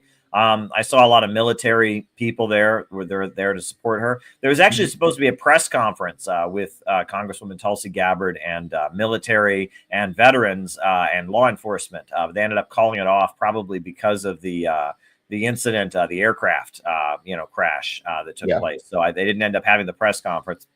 I actually went to DC for that press conference. So I ended up just going to the hearings, and it was a big crew of people there to support the Congresswoman there. And, they had about 50 seats, and there was a big line, and it was just, next seat. And then someone would walk out, and then they'd say, all right, we'll take one more. And then you'd go and fill in their seat. And it was standing room only, as they say, but I guess you couldn't stand because they don't allow that. So it was all the seats were full. To put it mildly, but a lot of people there supporting her. When she walked in, people were applauding, chanting USA, USA. I will say, I think that the clothing that she wore all white. You'll notice that was to make a statement. White is a color associated with peace. It's associated with purity in a lot of religious cultures and religious symbolism. And I think the fact that she showed up in all white, I don't think that was an accident by any means. That was very much intended to make a statement. We shall see. She did address in her opening remarks the politicization and the partisanship of the intelligence community. And that is quite a powerful word. She comes out of the Pentagon, let's remember, right? She's a military, U.S. Armed Forces individual. And that there is a long-standing rivalry between the military-industrial complex and the CIA and the intelligence apparatus. And they kind of struggle, with each other. And that you can very much view Obama, who she spent a lot of her remarks criticizing. Obama was very much a product of the intelligence apparatus. Zbigniew Brzezinski, who started the Cold War University, the Center for Communist Studies at Columbia University. That's where Obama was trained. And that Obama was very much a product of the Brzezinski school of geostrategic thinking that kind of defined his administration and is responsible for the George Soros color revolution apparatus and this really obsessive anti-Russian perspective, this focus on color revolutions and overthrowing governments that might get in the way of the United States, destabilizing them, using Islamic extremists as proxies to destabilize governments. This is all Brzezinski, and this is all the Rockefeller think tanks, and this is the Columbia University Geostrategic Center. This is the intelligence apparatus. Whereas there's a lot of people in the military that are like, look, we've run the scenario. If we go to war with Russia, we go to war with China, we don't win. Nukes go off and a lot of people die. So let's think in a lot more pragmatic and realistic terms about these things. Whereas, you people compare Brzezinski to Dr. Strangelove in the old Stanley Kubrick movie, right? It's just kind of this mad, obsessive, anti-Russian nut. who just spent his whole life, he wrote a book called The Grand Chessboard after the fall of the Soviet Union about making sure Russia didn't reemerge and have its strength. So I think that's the deep state rivalry we're seeing. There are just a lot of pragmatic thinkers in the military who have seen that the policies of the intelligence apparatus are just nuts. And instead, they are thinking in a much more pragmatic way. Yeah. How would I say? How I stopped worrying and started to love the bomb, or something to that effect. Yeah. All right. So this is the other one for Snowden. Oh, by the way, one of the other wild part about this too that I love about her, where she points out, and this was something that Donald Trump repeated over and over on the campaign trail, effectively, that these wars have done nothing for us. We spent trillions of dollars. Like if you just take Iraq and Afghanistan by itself, $10 trillion. And it's like, what do we have to show for it? Nothing. I mean, short of getting all of these people killed, it is just money that we just wasted. And then if you think of who ended up in power after that, like all of these things have been for naught. And so when she makes that argument is right.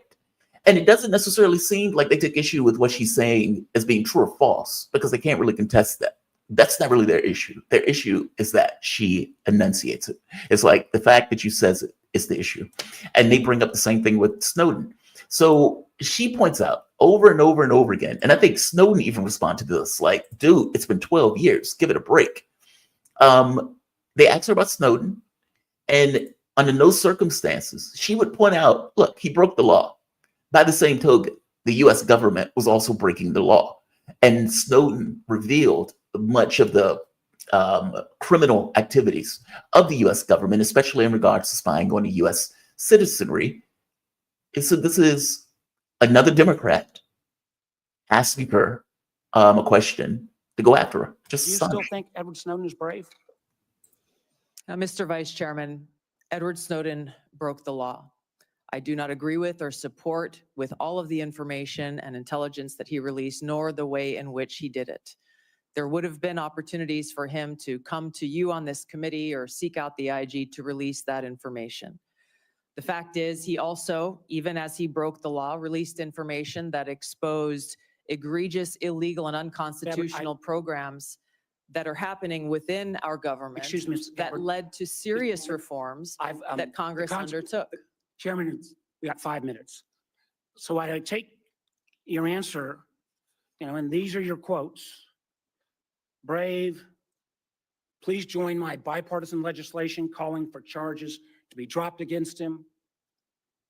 Do you disagree that legislation was not appropriate? Do you believe he is brave or not? Yeah, back those words. Once again, Senator, Edward Snowden broke the law. He also released information we agree that Edward Snowden that broke exposed the United States government's illegal your programs. legislation and your words are still your beliefs. Yes or no, please. I'm making myself very clear. Edward Snowden broke the law. He released information about the United States government's illegal activities. Ma'am, if I may just finish my thoughts, Senator. In this role that I've been nominated for, if confirmed as Director of National Intelligence, I will be responsible for protecting our nation's secrets. And I have 4 immediate steps that I would take to prevent another Snowden-like leak. Ma'am. You know what's wild about this too? It's a bit ludicrous that if Snowden would have went to any of these people, that they would have done anything about it. Like, and I think this kind of confirmation hearing makes it that much clearer that they wouldn't have done anything about it. Like the very fact that Tulsi Gabbard points out, look, man, we're supporting terrorists. This is outrageous. And they're like, yeah, but you need to shut up about that. And she's like, well, if Snowden should have went to somebody on one of these committees in order to explain what was taking place, and what did you think was going to happen after that? Do they really believe that these committees that are supposed to be overseeing the intel community, who knows what the intel community is doing, by the way, and don't do anything about it, would do something about it if Snowden revealed what they were doing? I think that's ludicrous. But give me your take on that. I mean, give me your take on that. Well, the fact that she refused to call him a traitor, I think, is a very good sign, because they wanted her to say that, and they just demanded that she call him a traitor to the country. And she refused to do that. She did insist that he shouldn't have done what he did, which, I mean, that makes sense. Being the director of national intelligence, you can't be advocate that people leak classified information. And that he did break the law, et cetera. But she didn't, she wouldn't call him a traitor, and she just wouldn't do that. She held her ground on that point. And that is a very, very important sign. That is a message, I think, that she's sending to people around the world who do appreciate what Edward Snowden did. You know, she can't necessarily come out swinging about, oh, he's an amazing person like she once did, right? She has to kind of back away from her previous words. But when they're demanding that she just completely call him a traitor, she's not going to do that, right? A traitor to the country, you know, treason is a crime punishable by death according to the Constitution. And, you know, and she comes out of the military. If someone's a traitor, they're the enemy of the country. She wasn't going to say that. You know, she just wasn't willing to call him a traitor to the country. And that's making clear that if she does come in, she's not going to come in as an ally of the people that Edward Snowden exposed for their illegal activities. She's going to come in as somebody who's going to some degree or other, try to restrain them. You know, look, and this is one thing I do want to point out is that, you know, there is, you know, on the internet and among people who share the perspective that you and I have, critical of U.S. foreign policy, there's a lot of people that they hear various things that she said and they're disappointed. They don't agree. And so they just say, oh, it's all hopeless. I don't think it's all hopeless, right? I think she did fantastic. Yeah. And that, you know, I mean, she supports Israel. Well, I don't support Israel. That's not good. You know, her position on the FISA issue has changed. You know, but I'm telling you, the fact that she wouldn't call Edward Snowden a traitor, and they just, I mean, it got much more heated. I don't know if you have the other footage, but that guy got really, really fired up. The senator got really fired up against her. Why can't you call him a traitor? This is a yes or no question. You have to be able to call him a traitor. She just wouldn't do it. That's big. That's a huge thing. Isn't it amazing that we could potentially have a director of national intelligence who is somebody who doesn't think Edward Snowden is a traitor to the country? Now, the position that she's going for was created after 9/11. And this is very interesting. So, you know, most countries, they have one intelligence service that is domestic. It's like their domestic, you know, top cops, you know, secret police or whatever. And they're international, right? You know, in Russia, you have the FSB. In China, they have their intelligence services. I think it's just called the intelligence services, right? But in America, we have the CIA, the FBI, we have the U.S. Army intelligence, U.S. Navy intelligence, U.S. Coast Guard intelligence. We have the Secret Service. We have the National Security Agency. And they've created so many of these different agencies, right, that are all kind of supposed to be doing the same thing. And they're all competing with each other for budgets, mainly from the executive branch of the government, right? It's the president who ultimately determines how the money is appropriated, right? So they're all kind of competing for the same budget. They're all kind of doing the same job, which is, you know, is carrying out intelligence operations, gathering information, trying to roll back foreign influence, trying to, you know, maneuver and manipulate against different entities. And they're all tied in with private corporations as well, right? And especially in the computer age, you know, they don't have computer guys running these agencies. They all contract it out to different computer companies and different people. So at this point, right, they talk about what they call deep state overlap, where it's almost totally confusing. So after 9/11, there was an attempt to deal with the fact that there were so many different intelligence agencies. They created the Office of the Director of National Intelligence. And that was a position created so there'd be one person whose job it was to kind of be the top dog, the top boss of all the intel agencies. And the main thing that the Director of National Intelligence does is brief the president. They prepare a daily briefing for the president of the United States with all the information. They present to the president, this is what's going on. This is the classified information that we've gathered. This is what's happening in the world. And based on that, the president makes a decision. Well, Tulsi Gabbard could potentially be the person who every day gathers information for Donald Trump and presents him and explains to him what's happening in the world. And the idea that it's somebody who doesn't think Edward Snowden's a traitor, who was not happy about us arming terrorists in Syria, who spoke out, and this came up, who opposed the killing of Qasem Soleimani. I mean, that's a really big deal. And I think that's potentially a very, very good thing to have her briefing the president of the United States every day. She also criticized the fact that it seemed like other intelligence directors weren't doing their job, and that often the briefings that President Trump got in his previous term were just stuff that you would have read in the New York Times. It was kind of a summary of the daily newspaper, and that's not the job of the intelligence director. He's supposed to, he or she, who is the director of national intelligence, is supposed to give special information to the president so he has a real understanding of what's actually happening. So this is very exciting. No, that 1,000% agree with you. 1,000% agree with you. I take issue with this traitor stuff because, for one, they were committing crimes against the U.S. government, meaning the U.S. government was committing crimes against the U.S. population itself. The spying was against us. So this idea that she's being a traitor to the country, or Snowden was being a traitor to the country, Snowden was effectively going the higher road in this. And he was brave in coming out with it. And, I don't believe for one moment that if Snowden would have revealed that stuff, under normal circumstances, unless you're putting out a leak that is working in line with some kind of political apparatus, then they don't care. They tend to either bury it, not necessarily care about it. It's not something that's get aired. And I think this hearing is a very good example. It's not that Tulsi was being dishonest. It was the fact that she was revealing. And I don't know how that would have been different than Snowden revealing. I don't get the sense that they would have done anything about anything that Snowden would have came out and said. And so it's like, you guys are committing a crime against us, the American population. And then you are going after Snowden, calling the man treasonous when you are committing crimes against us. I mean, I just find this to be outlandish. And yeah, I agree with you. It is, look, whatever issues that I take with Tulsi on this issue of either the drone warfare or the issue of Israel, all things being equal, she is far headlong better than many of the other people who you would put into that spot. And I would want somebody in that spot who's at the very least somewhat skeptical of these regime change wars, addressing the president and giving him intelligence, as opposed to some of these other people like a John Bolton or some of these other lunatics that might be around Donald Trump. No, I agree with you. I think it's a good thing. What do you think our chances are of getting in on this?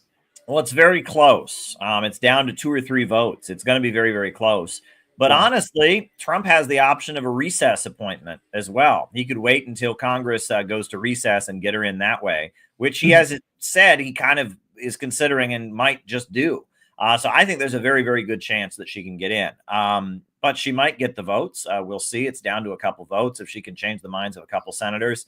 But also, if Trump just sneaks her in with a recess appointment, I think she can still get the job. I will say that I think this is reflective of what's going on, is that there is an apparatus in this country that's largely tied in with the private sector, with the foundations that the intelligence agencies have worked with the ultra rich in this country, the Rockefellers, the Carnegies, the DuPonts. There's a book by Carol Quigley, who is the academic mentor of Bill Clinton. He wrote about the Anglo-American establishment of kind of the ultra-rich who have their foundations that tend to lean towards the liberal side of the camp, but are very much regime change, hawkish, war-oriented. The people who created the neocons and now seem to have created the woke left and the mainstream current of the Democratic Party. That layer of American politics, which is very much tied in with the intelligence agencies, but also tied in with the private sector and academia, and now Silicon Valley, which is very much their creation. We talk about, Twitter and Facebook and Mark Zuckerberg. And, I mean, these people that whole Silicon Valley is largely a creation and outgrowth of this Anglo-American establishment. It has so much power, and it has a particular agenda that is at odds with what most of the military and most of the rich and powerful people in America want. It's interesting. I mean, they are kind of an axis in American politics, and they want certain things that I think a lot of people within the power structure itself, a lot of very wealthy people, a lot of prominent military strategists and others just don't want. They want global instability and chaos because they believe that's the road to creating an ideal world. They also very much are Malthusian. They think there's too many people in the world. We need to drive down the population. They want to bring all things back into balance very much. And You know, they have a particularly managerial view. They kind of want to manage human beings. They kind of want to, you know, control human beings. You know, you hear all these sinister plans from the World Economic Forum about you'll own nothing and be happy about it. You'll live in a pod and eat bugs. I mean, that's the Anglo-American establishment, right? That's the World Economic Forum. That's the Club of Rome. I mean, that's the ultra rich that have their managerial schemes. The Round Table Group was, you know, Cecil Rhodes, the colonizer of Africa. Before Zimbabwe got its independence, it was called Rhodesia after Cecil Rhodes. And Cecil Rhodes, when he died, in his estate, he left a huge amount of money for the creation of what he wrote called a secret society. I mean, you know, we're not talking Illuminati or anything silly here, but it eventually became the Rhodes Scholar Program. The Rhodes Scholar Program, which many of the top people that are neoconservative and regime change oriented have been trained in. Eventually, you had the Round Table Group that was created, which was like the first think tank that led to the New York Council on Foreign Relations. Now we have the Council on Foreign Relations, the CFR.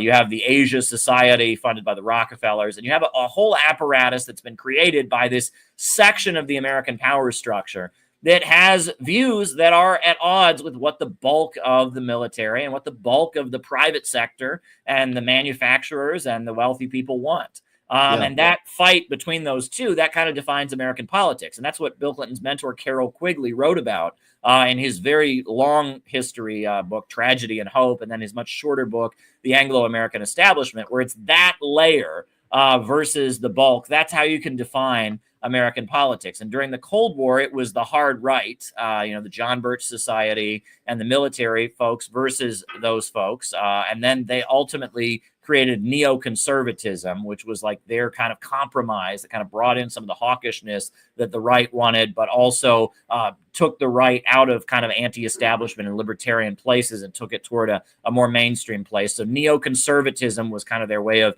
asserting their dominance during the Cold War. Neoconservatism got played out, and so they pivoted now into this kind of mainstream liberal way of doing things. You know, in the Obama administration and the Biden administration, very much were an incarnation of that. When Biden came into office, he wrote an article for the Council on Foreign Relations, their magazine, Foreign Affairs. And I quoted that article, and I read it because I'm sure Biden didn't actually write it. It was written by his staff, but the article was called "America Must Lead Again," and it was a critique of the Trump administration. And if you read it, it was very blatant. They didn't like that Trump said fake news. Because that discredited mainstream media, and mainstream media is promoting the truth and exposing the dictators and blah blah blah blah blah. It didn't like that that Trump was allowing China to build power plants in African countries, right? That African countries were getting electrification because of China, and that had to be opposed because coal power plant are bad for the environment, and that China is not concerned about climate change the way we are. And that if you looked at it, it was very much in order to defeat climate change, in order to maintain the dominance of Wall Street and London, in order to maintain our narratives and make sure of the dominance of mainstream media, Trump must be repudiated in order to maintain this kind of global system that they refer to as the rules-based global order. In order to maintain that, Trump can't be tolerated. And I think Biden was in that essay very much speaking for the intelligence apparatus. And that's the intelligence apparatus that Edward Snowden saw all the evil things they were doing, violating our constitutional rights. And he saw that and he exposed that and he ran to Russia for protection. And Tulsi Gabbard, she comes out of people in the Pentagon who also saw that and said, look, they're arming al-Qaeda. Right. We're supposed to be fighting al-Qaeda. They're arming al-Qaeda. So she said, no, I'm going to speak out against that. And I think she had support. Tulsi Gabbard wouldn't have spoken out about U.S. foreign policy the way she did as an active duty Pentagon high ranking soldier if she hadn't had support. There were not a lot of people in the brass who supported her. And I think that Tulsi Gabbard represents much bigger than herself. There are sections of the American military. And I think a lot of it is that they're running the numbers. They run the scenarios. Like what happens? The USA goes to war with Russia and China. And what happens? Well, they can pull out all the computer simulations in the world and they see the results of that. And it's not good. And they're not on a mission. And that's what kind of makes the military a little bit different than the intelligence apparatus. These folks in the intelligence agencies, they're on a mission. They have this ideological agenda. We're going to spread freedom around the world, and we're going to stop climate change, and we're going to and the military people are like, look, our job is to run the military. Our job is to maintain American strength. And so they're not committed to some crazy mission. They're just looking at the scenario and they're like, if this plays out, we lose, and we lose big. So let's not do this. I remember way back in 2013 when Obama was talking about sending cruise missiles to Syria. I was protesting. We marched from the White House. We were marching around downtown DC, and a woman walked up to our protest. And she shook hands with me, and she said, I just want you to know I'm an Arab translator for the FBI, and I agree with you. And I was like, whoa, I didn't expect that.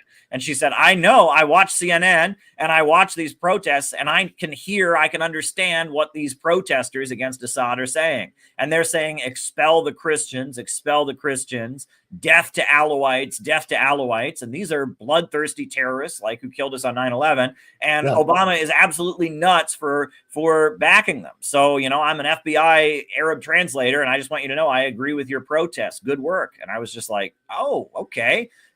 But that was big, that was a big moment. And that showed you, and it wasn't just FBI Arab translators walking up to protests that I witnessed. It was also, there were a number of soldiers who obscured their faces and held up images saying, no war on Syria, don't bomb Syria. And that there was a whole section of the American power structure that disagreed. And, if you want to just play by the standard leftist rules, right? They're all bad, right? And, I'm against the whole system or whatever. But I think we have an opportunity to be strategic here, because part of the reason that Tulsi Gabbard wants a better relationship with Russia is because Russia has been tracking Islamic terrorists and extremists for years. Afghanistan, even going back to World War II, Hitler armed the Chechen Islamic terrorists to fight against the Soviet Union during World War II. So they've been dealing with Chechen Islamic extremists, the Afghan, Osama bin Laden crowds. They've been tracking those people for years. They know how to deal with them. And there's a lot of Muslims in Russia.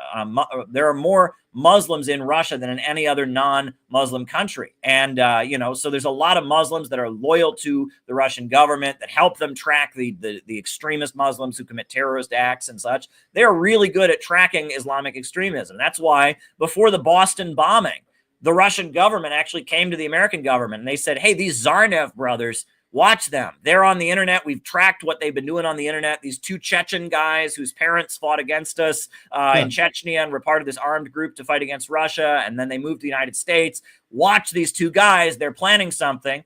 The U.S. government didn't listen, and they blew up the Boston Marathon, as we saw, right? And that Russia has very, very good intelligence when it comes to stopping the kind of guys who do ISIS terrorist attacks and bomb and kill people and become Islamic extremists. They know how to catch those guys because they have a very, very sophisticated apparatus. And Tulsi Gabbard, who wants to keep Americans safe, I think she wants the American intelligence agencies to be able to cooperate with the Russian intelligence services to stop Islamic extremism and terrorism.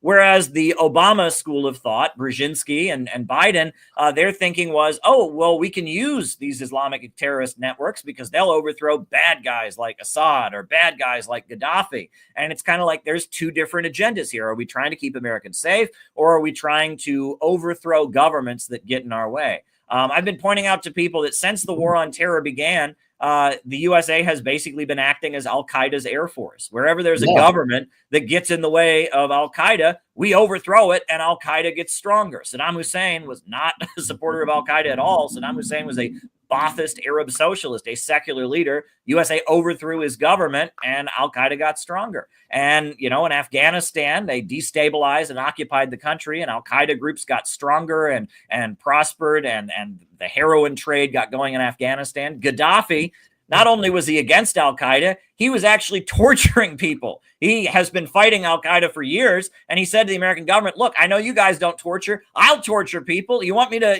I'll torture Al-Qaeda people. Gaddafi was so opposed to Al-Qaeda, he was torturing people to help the American government fight Al-Qaeda.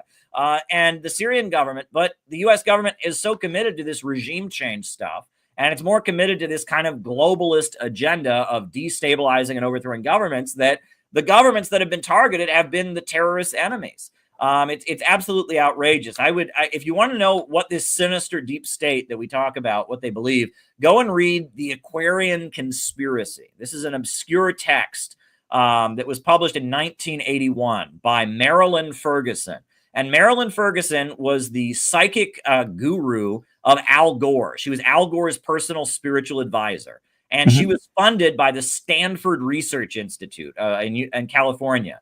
And she wrote this manifesto in 1981 about what she believes. And again, it just sounds like a crazy kind of occultist weird thing about like there's a global awakening happening and we're going to reduce the population and people are raising their consciousness and all this. And it wouldn't matter if this woman wasn't personally advising Al Gore. Al Gore, and if she wasn't like giving classes to all the people that did the computer revolution, right? The Stanford Research Institute is where the U.S. government was funding all the computer revolution research that led to the creation of Silicon Valley. So Marilyn Ferguson, this nutty occult guru who wrote this Aquarian conspiracy, she writes this manifesto in 1981, basically saying what, this kind of regime change oriented globalist faction of the deep state, what they believe. And you read it and it makes a lot of things make sense, right? That there is a perspective, that a belief that historical progress is bad, that we need to move backward historically, that there's too many people in the world, that we need to manage people, and that we need to create some kind of global spiritual movement that will tear down governments. And you look at it like that's what the intelligence agencies believe. And, we now know about the Stanford Research Institute and what it was doing, the role it played in creating Silicon Valley, and also the role it played in setting up the color revolution apparatus, and the fact that she was advising Al Gore,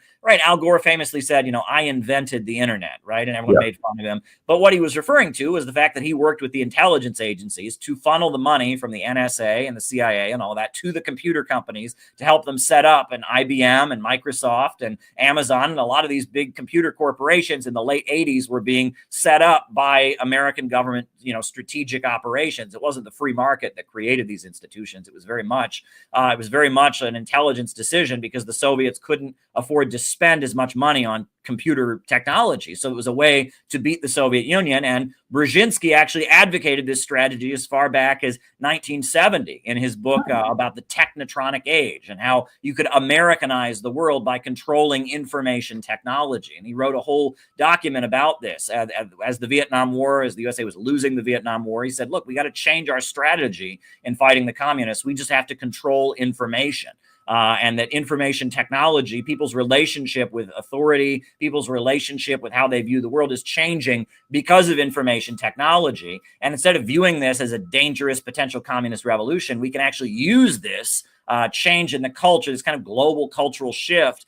We can use this, we can control the information apparatus, and we can use this to overthrow the communist governments around the world. And you read that, and that getting at the center of technological and technology that spreads information, that was the key way to do it. They blatantly spell out what they were doing. And that this apparatus that is tied in with the richest of the rich, that has a very, very long-term geostrategic view, what they have been doing and how they've been running the American government and running the world for the last 20, 30 years since the fall of the Soviet Union, it's had serious consequences. And the rise of Putin in Russia was a repudiation of what those folks did, how they looted the country after the fall of the Soviet Union. The rise of Bolivarianism in Latin America, Venezuela, and Hugo Chavez, and the return to power of the Sandinistas and all that is a repudiation of how these people have run these countries and let Wall Street corporations just loot them economically, et cetera. The rise of the Shia aligned Islamic resistance in the Middle East, Hezbollah and the Houthis and all of that, they are a repudiation of these policies. And the whole world is kind of up in rebellion against the policies that have been advocated by this Eastern establishment and this ultra-rich faction in the United States. And so now we see divisions within the American power structure. And Trump has come into office as somebody who's more friendly to people, maybe like Edward Snowden, maybe like Tulsi Gabbard, who don't go along with them. I think this is a moment there could potentially be a positive shift in U.S. foreign policy. I really, really hope that's the case. No, I agree with you. We create our monsters. We create our monsters. The Stanford Research Institute is fascinating. You see, I know the woo-woo aspect of that. Because, remote viewing was one of the things that came out of Stanford Research Institute in Ingo Swann. You had this thing where they were talking about this kind of new military of these warrior poets. I mean, it's just a lot of odd stuff. that was coming out of Stanford Research Institute. The Men Who Stare at Goats. Again, that movie was related to what they were doing. It's more of the woo-woo stuff in regards to some of the research they were doing. That is fascinating. I didn't know this other aspect of the Stanford research thing. I would look this book up, The Aquarian Conspiracy, Merle Ferguson, 1981.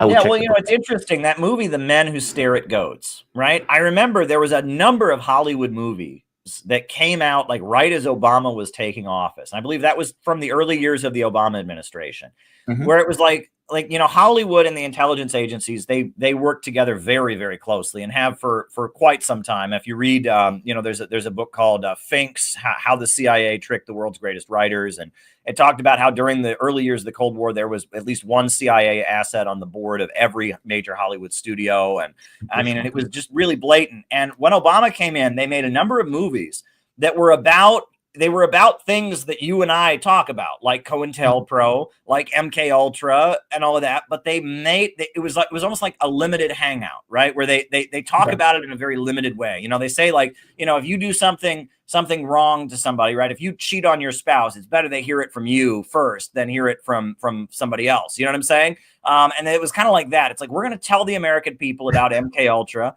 and Operation Jedi. We're going to tell the American people about COINTELPRO and how the FBI, what they did to Martin Luther King Jr. and all of that. But we're going to tell it on our terms. And all of those movies, they came out. And, you know, the J. Edgar Hoover movie that came out made it look like, oh, sure, J. Edgar Hoover did send Dr. Martin Luther King Jr. a message urging him to kill himself. And they did blackmail Dr. Martin Luther King. But that was because J. Edgar Hoover was this weird guy who was secretly a cross-dresser. And, you know, he just had an ego problem. So there we go. Now we talked about it. See, that's what happened. We had this weird guy, J. Edgar Hoover. Don't worry about it, right? And Men Who Stare at Goats, you know, it was like, okay, yeah, the CIA did fund all this money into weird psychic stuff.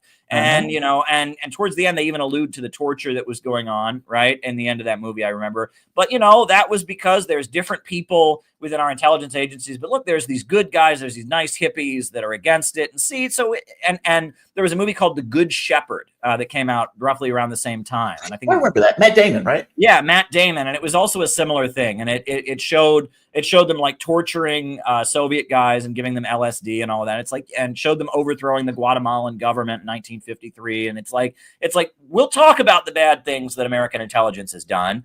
We'll talk about them, but we'll talk about them on our terms. We'll make it personal and we'll kind of gloss over the issue. And there, we talked about it. We said we're sorry. We had a Hollywood movie to show you how we did it. And it wasn't really as bad as you might think. And we'll talk about it on our terms. And that's kind of what was happening. That's how I see that movie, The Men Who Stare at Goats, and a number of movies that came out during the early years of the Obama administration. And that was kind of a shift because during the neocon time, during the Bush years, their response was to just laugh all that stuff up. Oh, that's conspiracy theory. You don't possibly believe that. But now with the internet, there's so many people reading about it, they couldn't just deny it. So it was a new approach. We're going to acknowledge some of the bad things we did, but we're going to retell them to make them sound like, you know, it was a mistake. And I also will say that, you know, the wokeification of the United States, right? The fact that like Boeing and General Electric and the top military contractors had like rainbow flags and Black Lives Matter flags. Right. You know, that was all that is very much the intelligence agencies. There's an expression, they say generals fighting the last war. And that's because during the Cold War, the first Cold War, the Soviet Union talked about Black liberation. And they used the Black liberation struggle to just call out the United States. You say you're a democratic country. Here's a picture of Emmett Till's mutilated body. You know, look what you do to Black people. You're not a democratic country. So they're trying to get ahead of that, right? It's like, okay, they're not going to pull that in the new Cold War. We're going to show that we're not the same old America. We're super very much. And that Black Lives Matter, the slogan Black Lives Matter, became a slogan that was used by the American embassies and intelligence agencies all throughout the Russia-aligned countries. Whenever there was a protest against a Russian-aligned government, the U.S. embassy would put out, you know, Georgian lives matter, Ukrainian lives matter. I mean, it was almost like they took it on as a brand for building, and it was they know what they're doing is they're trying to get ahead of this, and they don't want the Black freedom struggle in the United States to be a vehicle through which American imperialism is opposed. And you'll notice that at the same time, the Biden administration was, they're painting murals of Angela Davis, and they're, painting the streets of DC to say Black Lives Matter. They also raided the homes of the Uhuru movement and dragged them into federal court because they were a Black liberation organization that was anti-imperialist, that did go to Russia and did meet with Russian folks and did defend Russia in Ukraine. So it shows how they play these games. We are living in very strange times, and we have to just be constantly going back to the drawing board and saying, okay, what's really going on here, and how can we intervene to push the cause of justice and global peace amid all this chaos and craziness. No, I agree with you, man. I want to play one more clip. This is Gabbard talking about Jake Sullivan. And, because there was this email, and I think people need to kind of wrap their head around how astonishing this is. In a congressional hearing, you have a person who's trying to ascend to the position of the Director of National Intelligence, effectively talking about a letter that Hillary Clinton sent saying, I believe it was Jake Sullivan sent to Hillary Clinton effectively saying Al-Qaeda's on our side, or it might have been the other way around. But this is Gabbard entering this into the records, congressional record. As Jake Sullivan said to Hillary Clinton, quote, Al-Qaeda is on our side in Syria. Well, Syria is now controlled by an Al-Qaeda offshoot. As Jake Sullivan said to Hillary Clinton. That's astonishing. And again, I know I keep going back to this. They can't really, nothing she's saying here is false. No. Meaning that's true.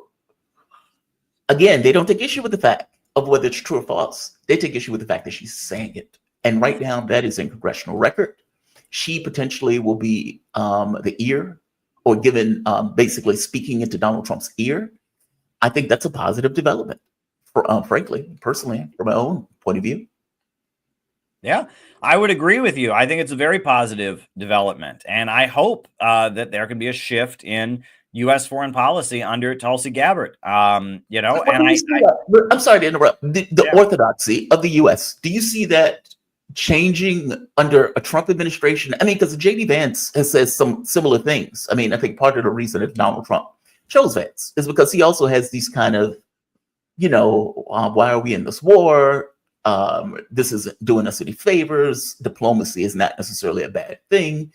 Meaning there is a wing of the Republican Party that seems to be more skeptical of war in a way that it's just not in the Democratic Party. It is astonishing. I had Danny McAdams on the show, and he pointed out, he said in the old days, the Ron Paul Institute used to be able to work with lefties in this kind of left-right coalition against issues of war. He said that is no longer the case. There's nobody on the left that they can work with on this notion of dealing with issues of war and peace. Do you think the orthodoxy on this will change? Well, I will say it's going to require a mass movement. And I know that that's not something that's generally said on, podcasts like this, but it's true. Ultimately, it requires Americans to get involved. And I will say, when you talk about left, right, and all of that, it's interesting. So Tulsi Gabbard, she is from the Hindu movement, it's a breakaway from the Hare Krishna movement. It's called the Science of Identity Foundation. And her spiritual leader is a guy in California who is a breakaway from Hare Krishna, which is it's a form of Hinduism that is practiced, but they're involved in peace activism going back to the 1960s. They marched against the Vietnam War. The Hare Krishnas were just kind of a regular part of the anti-Vietnam War movement. Very anti-communist, very conservative in India, but also very anti-war. And they were, a religious group that was brought to the United States largely by American intelligence. Probably, as an alternative to communism. The idea is young people that are protesting the war, maybe they won't be communists, they'll become conservative Hindus, and they exist and they have intelligence connections. I thought it was also interesting that Tulsi Gabbard shouted out traditional Catholics in her speech, which was very interesting, right? Because the FBI had accused traditional Catholics of potentially being a security risk. And she talked about, now when we talk about traditional Catholics, these are Catholics who think the Pope is a sellout. Who think the Pope is a communist, basically, and they only do the traditional Latin Mass. And they often are very anti-Israel. You know, they feel that, you know, that Israel and its policies are against the United States, and they feel that that there's kind of a spiritual war going on between Christianity and Judaism. And, you know, obviously they have views that are not mine. But what I thought was interesting is one of the main intellectuals associated with traditional Catholicism is a guy named E. Michael Jones. And I met E. Michael Jones when I was in the Islamic Republic of Iran. They love him in Iran. The Iranians love E. Michael Jones, and he lives in South Bend, Indiana. He hates Pete Buttigieg, and he is like the big guru of traditional Catholicism, right? And he loves Iran. He supported the Syrian government. He generally takes anti-imperialist stances based on his very conservative traditional Catholic views. And I mean, you know, I don't want to say anti-Semitic. I don't want to hurl labels at people, but he very much believes there's a fight between Christianity and Judaism in the power structure. I don't agree with that, but that's kind of how he sees things as a traditional Catholic. Now, the fact that Tulsi Gabbard gave a shout out to traditional Catholics and how the FBI was targeting them, that says to me that there is an effort to at least some degree to use these kind of different dissident communities as kind of a layer that can give support to Trump if he wants to change U.S. foreign policy. And that's very interesting and exciting to me, right? And we know that, you know, her religious movement had intelligence connections historically, right? In the anti-Vietnam War years. They were used kind of by a section of the American government that wanted to de-escalate and negotiate in Vietnam. They were used to build the peace movement for their own reasons during the 1960s, right? And then she's shouting out traditional Catholics, which, you know, she's shouting them out. And they're a dissident group that is anti-Israel and has a lot of support among like urban cops and firemen. From what I understand, like, urban Catholics of Irish and Polish descent, right? A lot of them are Roman Catholic, but a lot of them, there's an increasing number of them that get into, you know, conspiracy theories and are questioning Israel and stuff. And so a lot of urban cops and firemen are attracted to this kind of E. Michael Jones traditional Catholicism stuff that makes them critical of Israel and critical of U.S. foreign policy. That says to me that Tulsi Gabbard on some level realizes that if Donald Trump is going to be able to change U.S. foreign policy, there's going to have to be some kind of movement to back him up in doing that, you know? So, you know, historically I come out of the left, but the left have lost their minds. I mean, I haven't, my beliefs haven't changed. I'm an anti-imperialist. I'm fighting for the working class. You know, I stood with Uhuru when they were indicted, and I went to their court appearances, and I was there at their sentencing. I was there at the opening day of their trial. And that it says to me, like, there's an understanding that there's going to have to be some kind of mass movement among the population to oppose the march toward World War III. And that's very exciting to me because ultimately, you know, the way Roosevelt was able to, you know, have the United States be on the right side of World War II was because there was a mass movement called the Communist Party, called the labor movement, called the CIO, the Congress of Industrial Organizations. And the way the Civil Rights Act was able to be passed was because Kennedy and Johnson were aligned with a mass movement called the Civil Rights Movement and Martin Luther King Jr. And that ultimately, you know, yes, there's the woke movement on the so-called left that is pro-war and cancel culture and all of that, but there's going to have to be some kind of movement in opposition to it. And I mean, I know about, you know, the Libertarian Party. Angela McCurdle of the Libertarian Party has pushed the Libertarian Party to get more involved in anti-war activism. I consider Angela McCurdle to be a friend. We sponsored the Rage Against the War Machine rally. My organization, the Center for Political Innovation, we were very happy to sponsor the Rage Against the War Machine rally where Tulsi Gabbard was a speaker. And it says to me that Trump and his base know they're going to have some kind of movement to back them up. And that's an important opportunity for those of us who believe in anti-imperialism to build structures that can be in the streets and say, hey, we may not agree with everything Trump does, but if he makes peace with Russia, if he makes peace with North Korea, we're for that. I think that there will be peace with Russia, but Trump wants a photo op. I mean, I think there's going to have to be a big meeting where Donald Trump shakes hands with Putin and shakes hands with Zelensky, and they all take pictures signing an agreement. That's going to be a necessity. Trump, if that doesn't happen, Trump is not for it. So I think that this photo op has to be arranged. I think that the sections of the American intelligence apparatus that are just committed to fighting until the last Ukrainian, they've got to be repudiated. And I think that a meeting between Trump and Putin has to take place, and that can then set the stage for a peace summit. And I think there can be peace in Ukraine, and that will be great if that can happen. I really do think it can happen. But when that's happening, guys like you and me, we've got to be just out there as loud as we possibly can supporting it. because all the Ukrainian opposition folks will be opposed to it. Outside the State Department, there were people with Ukraine flags protesting against Tulsi Gabbard's hearing. I saw them. That's outrageous. Absolutely outrageous. Keep killing my people, right? No peace deal. I mean, it's absolutely outrageous. So we've got to push and give the other side of the story. That's my view. Caleb, man, always appreciate you, my man. Thank you for this. Caleb Malpin, speaker, writer, journalist, political analyst, and author. Caleb, where can people find you, Caleb? By the way, I know it's Center for Political Innovation. CPIUSA.org. That's where all of our stuff is available. Center for Political Innovation. I also have my own YouTube channel. I'm on YouTube. I stream a lot. I'm on Twitter and stuff. But CPI, that's our group.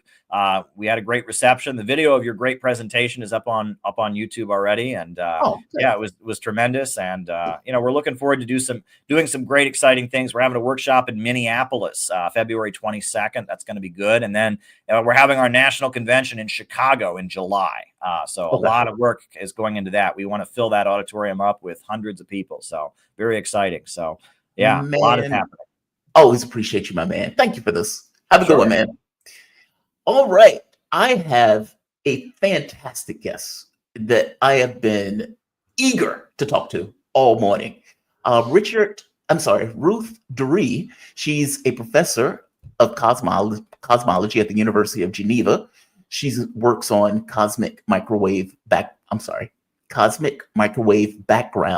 brain cosmology, and massive gravity. Ruth, thank you for this. I really appreciate you joining me. How are you doing today?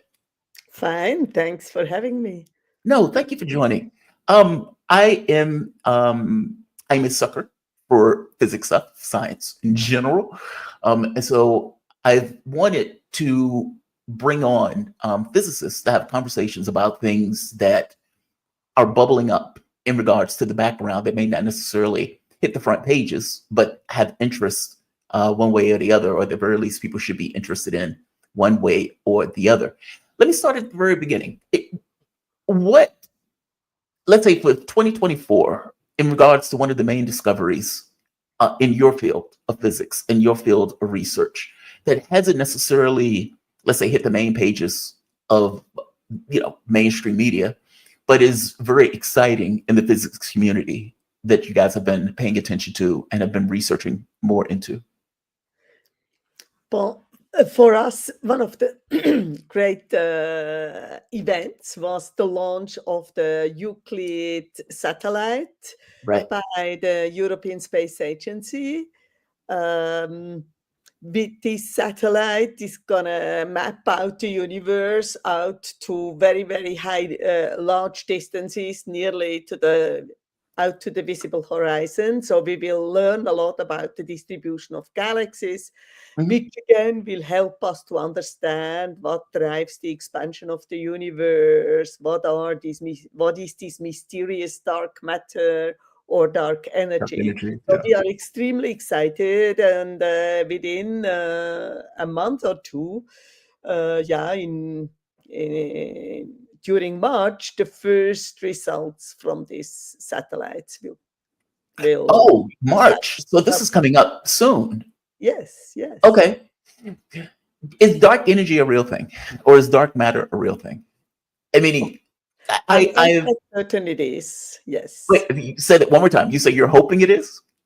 No, I'm not hoping. Oh, I'm quite certain it is. I mean, dark matter.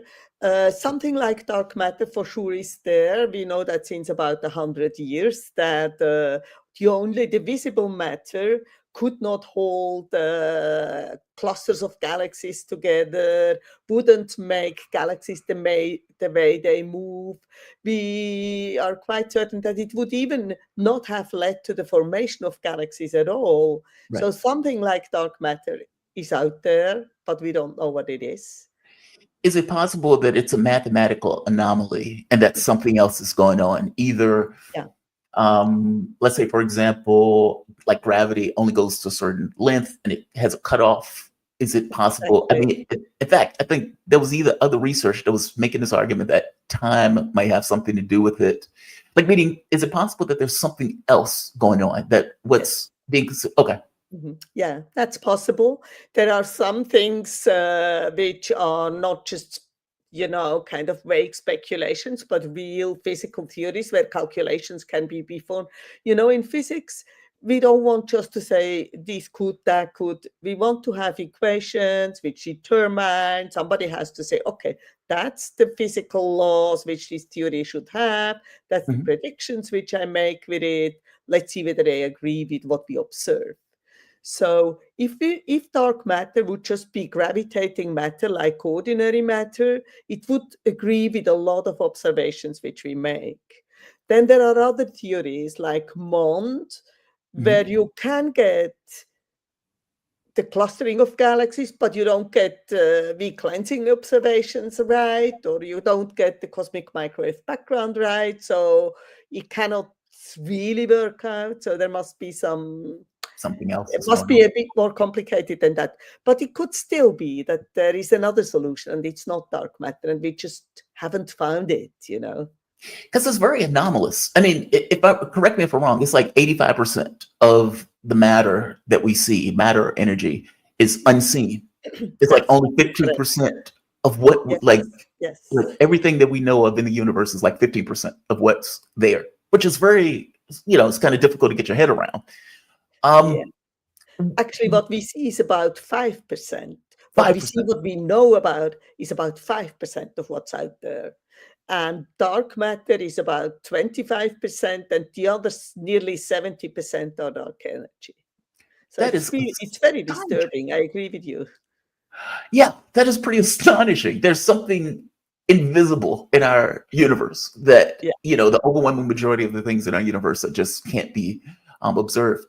Have there been any studies or anything that try to observe, might not necessarily be the right word for it, but at the very least to get some kind of experimental evidence beyond mathematical observation? Of course, there is experimental evidence of this dark energy. Otherwise, we wouldn't be talking about it. And the reason and the observational evidence is that we see that the expansion of the universe is, since about a few billion years, getting faster and faster. Before it was doing what we expect, namely gravity is attractive, things attract each other. You're attracted to the chair you're sitting on. We are attracted to the earth, whatever. Gravity is attracting. So we would expect that this explosion from the Big Bang is getting slower and slower due to gravitational attraction. Now it seems to get faster and faster again. So there must be something which we call dark energy, which actually is repulsive under gravity. This can happen if something is very weird, behaving very different from all the particles which we know about. And for example, if it has a very strong negative pressure. For example, the so-called vacuum energy would have that, and is one of the kind of favored candidates for dark energy, but there are other candidates of what it might be. So it's a very weird thing, something which you don't recognize in your daily life, but which seems to govern the expansion law of the universe. Now you can say, okay, maybe the expansion law or the calculations which led you to an expansion which is slowing down are wrong. But you see, the main assumption there is just that gravity is an attractive force. And that's all we have seen so far, wherever we have looked. But there in the universe, it seems suddenly to become repulsive. That's the problem of dark energy. Oh, that is super interesting. Yeah, I've always been fascinated with this, just because I've always been fascinated with this part. If you could, my producer, she had a question. She says, if you could build a space telescope to answer one big question in the universe, what would it be? Yeah, it would be, what is the origin of dark energy? Or let's say, what is the origin of this accelerated expansion of the universe? Maybe dark energy is the wrong thing. Maybe the equations of gravity, which we now base on Einstein's general relativity, maybe they don't hold on very, very large scales. Maybe they don't hold for the cosmos at all. That's also one direction people are looking into in this research. Oh, basically at a certain scale, gravity drops off, almost like a like a strong nuclear force. Like it's very small distances where it works, and it just drops off. This is also something people are looking at. Giving the graviton a mass could help doing that, but it's not so easy. It's much easier to give a mass to the photon than to give one to the graviton. You've got to explain something to me. So the thing that has always confused me around this, is gravity really a force? From my understanding, gravity is this kind of permutation of space. It's like, it clumps together around mass. And because it clumps together around mass from the perspective of something that's moving around, it feels like you're either moving down or you're accelerating in a particular direction because of the way space is being warped and shaped. All right. If that is the case, and if there is no, space is not really discrete in a way like a particle would be discrete. Space is kind of this kind of continuous thing. Then how do we get a graviton? Like, how do we end up with a particle for something that is a curvature of space itself? I never quite understood that. That's a very good point, actually, which you're making, because if we linearize gravity, if we say, okay, let's look in regions where gravity is relatively weak, and so that's actually most places, then it is very similar to what is electrodynamics, except that the particle of electrodynamics, which is exchanging the electrodynamical forces, the photon has spin 1 and the graviton is one particle with spin 2. You can describe it otherwise quite similarly. On the other hand, where gravity is strong, actually, within classical gravity, we assume that that matter actually just curves space-time, and then the laws of gravity tell matter how to move in this space-time, namely moving always along the shortest path now in space and time. So that was the famous saying of John Archibald Wheeler, American physicist, who said, matter tells space-time how to curve, and curved space-time tells matter how to move. That's classical gravity. However, if we want to make a quantum theory out of that, then probably the gravitational field has to be quantized, and the corresponding quanta would then be the gravitons. If we linearize the theory of gravity, we can easily quantize it. But if we don't, then we don't know how to quantize it. Then there is no consistent theory of quantum gravity around.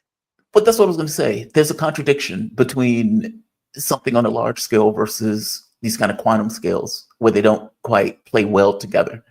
They haven't necessarily found a theory of everything in order to make these things work. Explain to us why.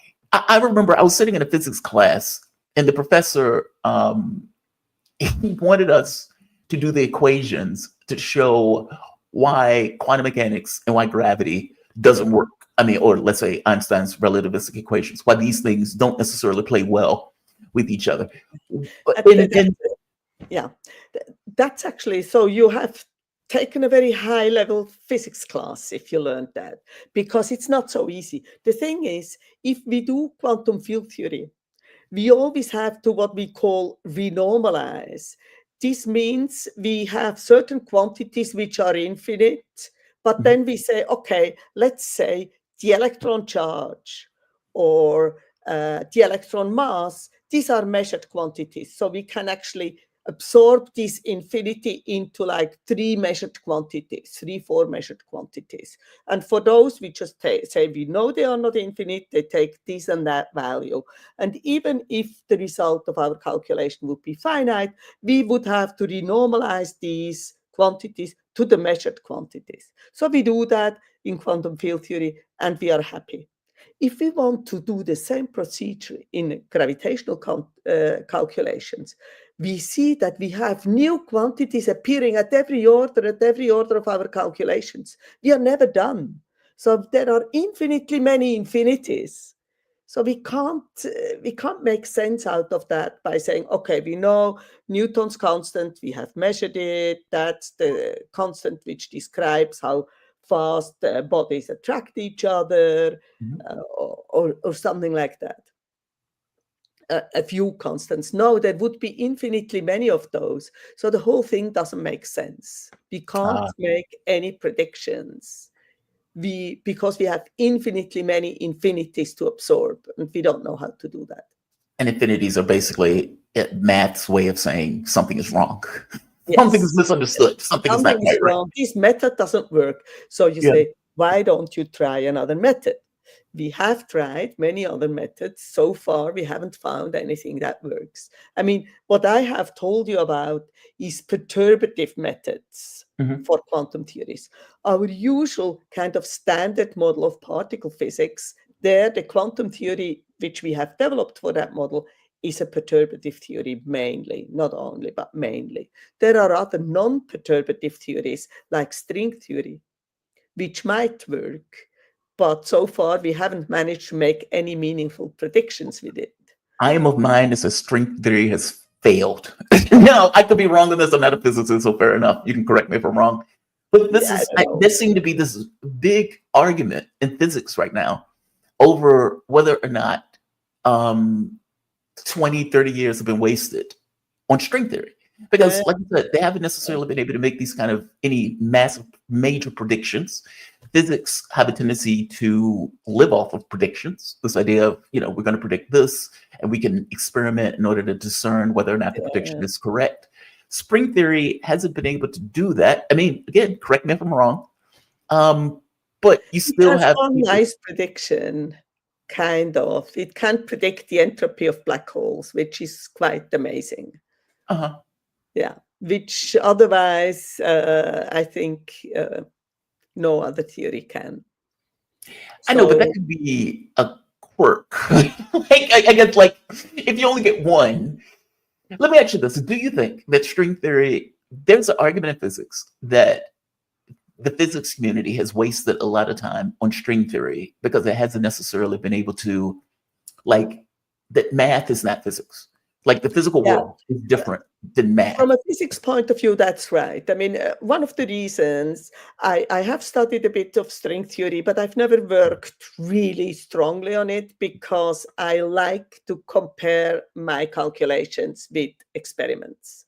Right. And if you're a string theorist, you will not be doing that. That's why I find string theory not very attractive.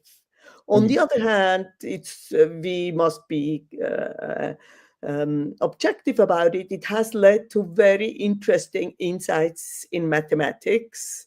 And I mean, there have been 2 or 3 Fields medals, which are more or less for string theory, or have been obtained by string theorists because they could solve very difficult mathematical problems. So it's as a method, it was a very useful and productive method, especially for mathematics. It didn't make any physics predictions. So, I mean, people who really like physics, who want to calculate something which they then can compare with nature, have gone away from string theory. Yeah. And those who still do string theory are mainly mathematicians. Yeah, I've been fascinated by this fight that's been taking place online in regards to string theory versus regular physics and whatnot. What if you are into cosmic microwave background radiation? Can't get it word out. One of the interesting things in Three Body Problem, the book series by Shishin Liu, I believe is the man's name. Fascinating book. One of the fascinating aspects of it, it's a hard physics book. It delves into it's physics triumphalism. It takes science and it puts it as the front bearer of it. This is the reason why I love the book. But one of the aspects of the book was having the CMB blink. Basically, we're going to make the universe blink. Explain to the audience, what is the cosmic microwave? I cannot get that word out. Jesus. Cosmic microwave background radiation. What is that? Just so the audience would know. Yeah.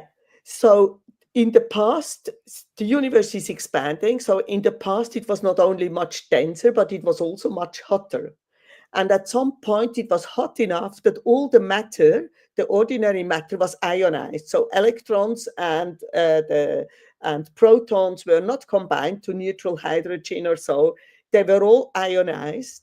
And so photons couldn't travel in this universe. They would always hit an electron or a proton. And at some time, when the universe had cooled down to about 4,000 degrees, matter became neutral. And from there on, photons could travel freely in this universe into our telescopes. These photons have expanded. Their wavelength has become longer. They have cooled down, and they are now at the temperature of about 3 degrees Kelvin, which corresponds to about minus 270 degrees Celsius. And we see them. They are in a microwave regime where we observe them. If you would have an old TV set, which maybe your grandparents had with the tubes, you know, you switch that TV set on, you saw, probably you didn't see it, but if you talk to your parents, they might have seen it as children. You see white and black dots on the screen if no program is on. You know, when I was a kid, during the day, often there was no TV program. So if you would switch on the TV, there were just black and white dots. And about a few percent of these black and white dots are actually from the cosmic microwave background. People didn't know it at that time, but that's the way it is. It's a rather strong... That's what that was from. I had no idea. I mean, look, I am older than I look, apparently. I remember this. We used to have these floor model TVs. They used to be like 500 pounds. These things were huge. Yeah. And it's like, if you cut it on, it used to be just static. In the old days, TV didn't used to stay on 24/7. It used to go until like maybe 12 at night or 1 in the morning. And then it used to go into static. I did not know that. That is what that static is. That's what the static is effectively picking up. The background. Part of it, not all of it. There is also noise, you know, and so on and so on. But a part of it is really this cosmic microwave background. So nowadays, to observe this cosmic microwave background, I mean, to just detect it was difficult in the 60s. And the first people who found it, I mean, these were radio astronomers who were working for Bell Telecom Communication, Penzias and Wilson. They got the Nobel Prize for their discovery. It took about 10 years until people believed them. And then they got the Nobel Prize. I mean, they had a paper back to their discovery paper from Princeton physicists who said that this is the cosmic microwave background. But to convince the majority of people took another 10 years. They didn't believe him. They didn't believe him. They were skeptical about it. Fine, one has to be critical. But these two guys, they were looking for something completely else. You know, they wanted to see how well can they, how sensitive can they be, you know, can their antennas be, so that one could do satellite transmission for TV programs and stuff like that, and radio programs. That was their idea. That was they were working for Bell Labs, you know, the telephone company. They were not doing basic research. But they found that their antenna had some additional noise, which they calculated should not be there. And it came from all directions. And what could it be? And so they had no idea what it could be until they were talking about that to their friends. And one of their colleagues said, hey, the Princeton guys are actually looking for something like that. They say there should be an isotropic radiation out there coming from all sides. Maybe that's what you've seen. And it was that. Wow, that is fascinating. Well, by the way, what is massive gravity? I was looking at your bio. I don't know what that is. What is massive gravity? So that's exactly the idea that you were talking about, that gravity might turn off at very large scales. Oh, if the graviton would have a mass, that's what would happen. the gravity would turn off on very large scales larger than the so-called Compton wavelengths of these massive graviton. And that's why one of the possibilities for dark energy would be massive gravity. But okay, correct me if I'm wrong. Anything that doesn't have mass travels at the speed of light. Yep. It is believed that particles can't necessarily. Okay, I'm saying this weird. It's believed that a particle with mass can travel close to the speed of light, meaning you can calculate it like 99.99999, whatever that number is, without it ever hitting the speed of light because it has mass associated with it. But from my understanding, space, we don't know whether or not space can move faster than that. Like if you're talking about like a warp drive, for example, and you can kind of warp space and just move space along. If gravity has a mass, would that be true? The mass thing still throws me. I have a hard time wrapping my head around this notion of a graviton. I don't know. I have a hard time wrapping my head around it. But what are the chances of it having mass? I mean, what's the expectation around it? I mean, if the graviton has a mass, this mass has to be very, very tiny, because we have seen gravitational waves that would be propagating gravitons, the gravitational waves. And we have seen with this one event, which LIGO has seen, where they saw electromagnetic so-did counterpart, because it was two neutron stars which were spiraling into each other.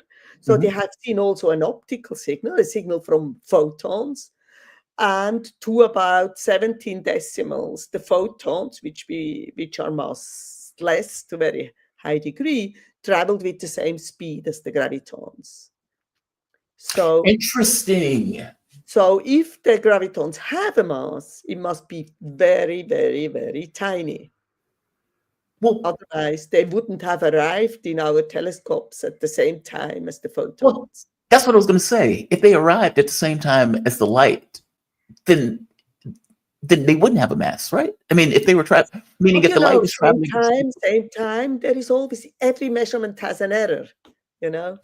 That's true. So same time, plus minus a tiny, tiny little bit. So we can have a tiny, tiny little mass. Oh, that is fascinating. If it was going like 99.99999 times the speed of light, then we wouldn't be able to perceive the difference in those things. Oh, that is fascinating. Last question before I let you go. Have you watched this kind of scientific denialism that's been popping up with people like flat earthers? For whatever reason, this is a new thing, or this seems to be a resurgent thing. People saying that the earth is flat. People being brave enough to go on YouTube, having their own little flat earth community. People who, Terrence Howard recently said like 1 + 1 is 2, or I'm sorry, 1 × 1 is 2. And people were like, wow, that guy is saying some hard stuff. And it's like, okay, these people are saying nonsense. Have you been, like, where do you think this is coming from? I guess, first of all, and have you been somewhat disheartened by, I guess, the fact that they have their own little corner of the world where they kind of propagate what amounts to honest, just straight out nonsense? I'm sorry, but the flat earth community is probably just straight out nonsense, no? I mean, come on.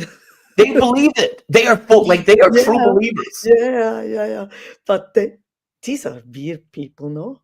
It is bizarre. I don't get it. I mean, we have pictures of the Earth from satellites where we see the ball, and well, see, they would say it was like, well, that's a optical illusion. That's what they would say. That's an optical illusion. Or they would say there's a grand conspiracy that NASA is not showing us all of the pictures and images. It is, even if you send them to Antarctica.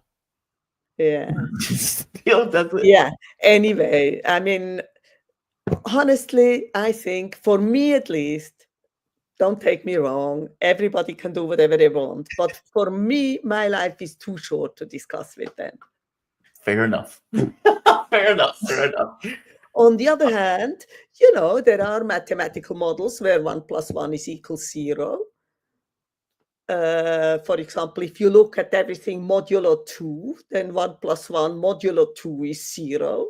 So this is a very useful system of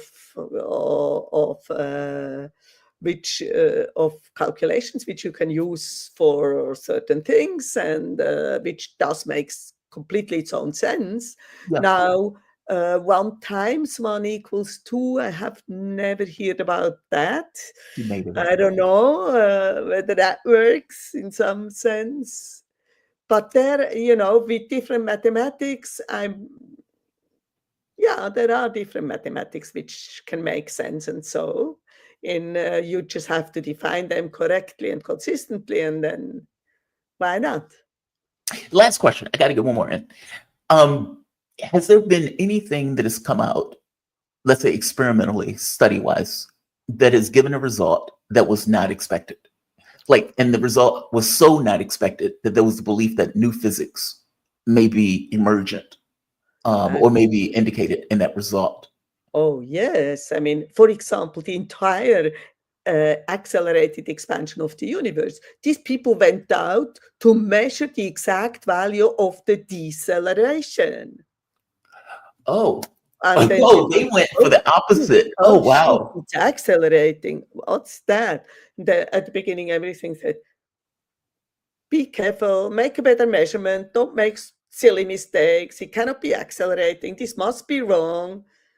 And they went on, and there were different groups finding the same thing. And finally, people said, okay, yeah, you must be right. It is accelerating.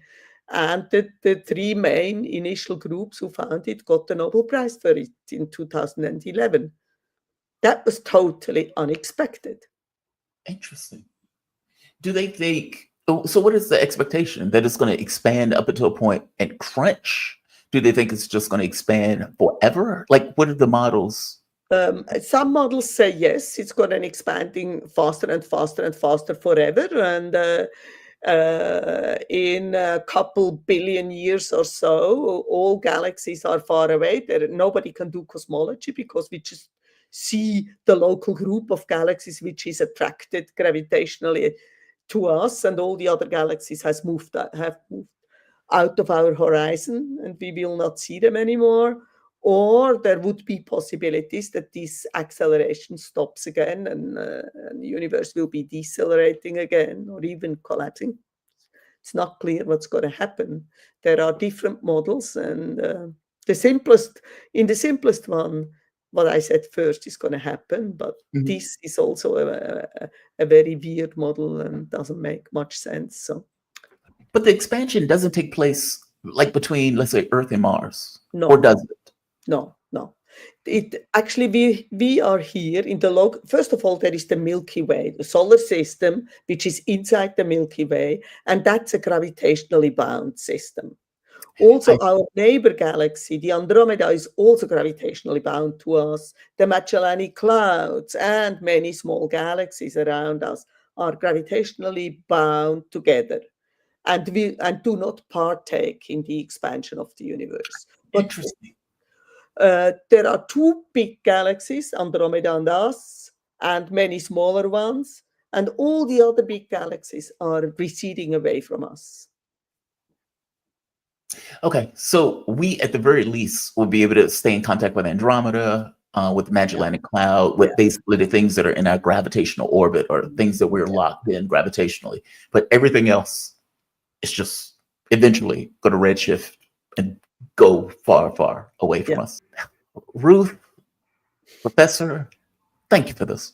I am fascinated by this. This is fantastic, and I'm hoping my audience also loved it. They know I am a sucker for this stuff, and I've been trying to get a physicist on for a while. So thank you for this, Professor Ruth Dury. Am I pronouncing that last name correct? Dury? No, it's Durer. Dura. Durer. Yeah. Durer. Okay, that's a Swiss name. Okay, Professor Ruth Durer.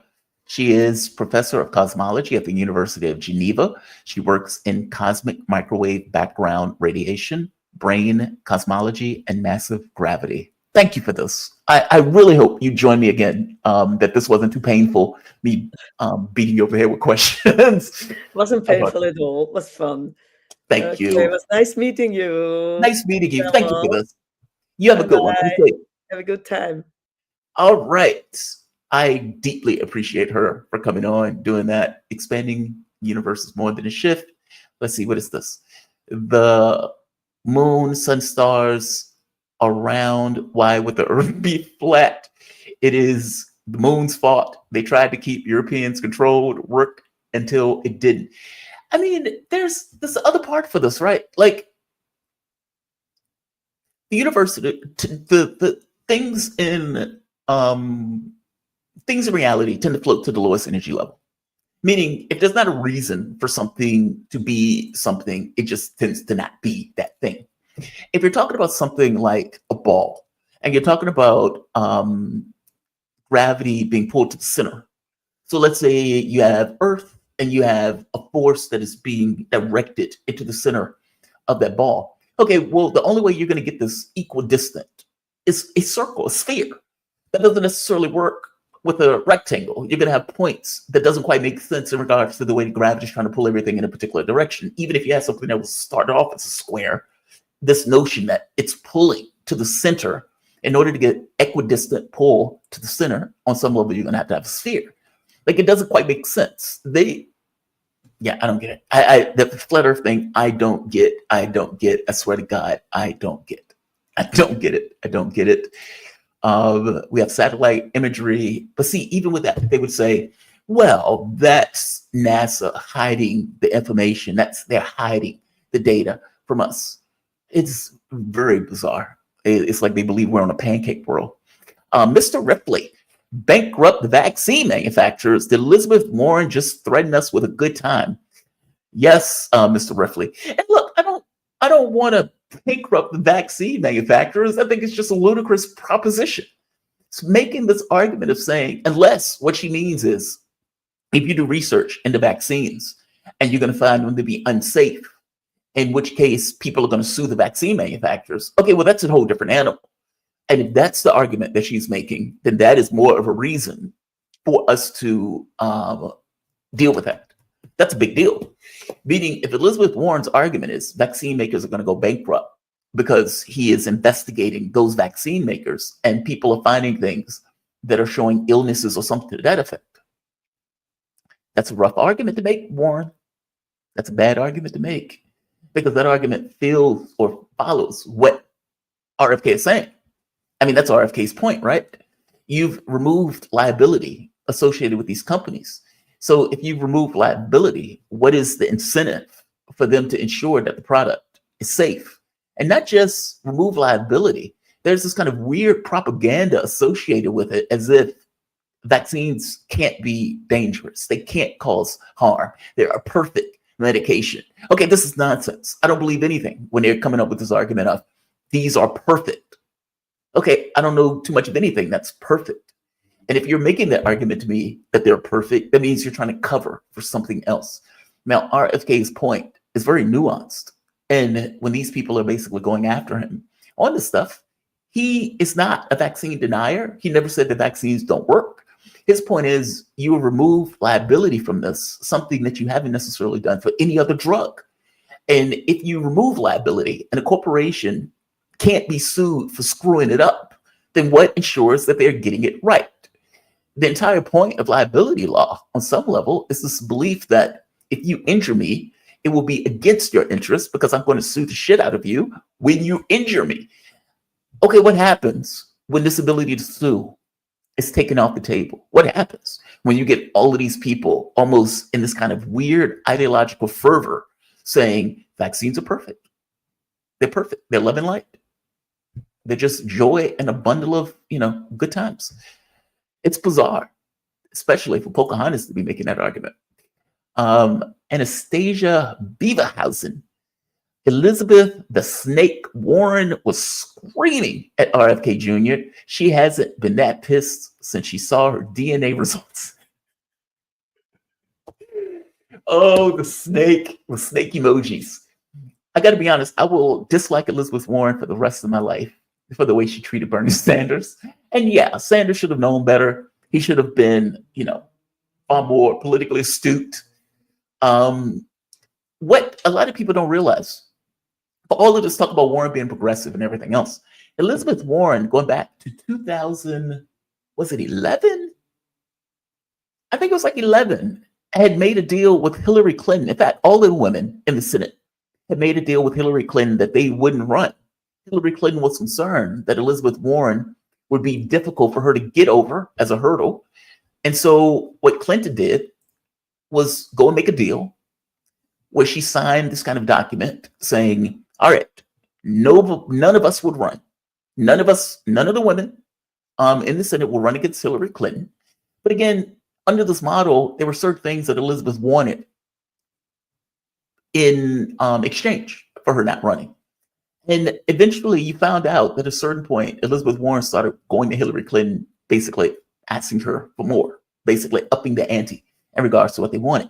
My point in bringing this up has more to do with the fact that if she had a deal with Hillary Clinton going back then why do you believe that the relationship with the Clintons changed all of a sudden at the point where you got to 2016? And maybe it was 2013 where they had this deal going on, because Clinton ran in 2016. So the deal might have taken place in 2013. Whatever. I hope you get my point. All things being equal, Sanders was going with this idea that both of us are in the same club. Both of us are in the same group. We are agreeing, for the most part, on the broad strokes of this kind of lefty stuff. That wasn't the case. That wasn't the case. And Warren put a knife in him like nobody's business. And what made it so bad, many people at the time were like, well, Sanders and Warren, this seems to be a natural alliance between the two. Not so much. In fact, it made it worse for Sanders, because the moment that they say, well, this seems to be a natural alliance, and then one person takes out a knife and stabs the guy in the sternum, and people are like, oh my God. Oh my God. Yeah, it's just outrageous.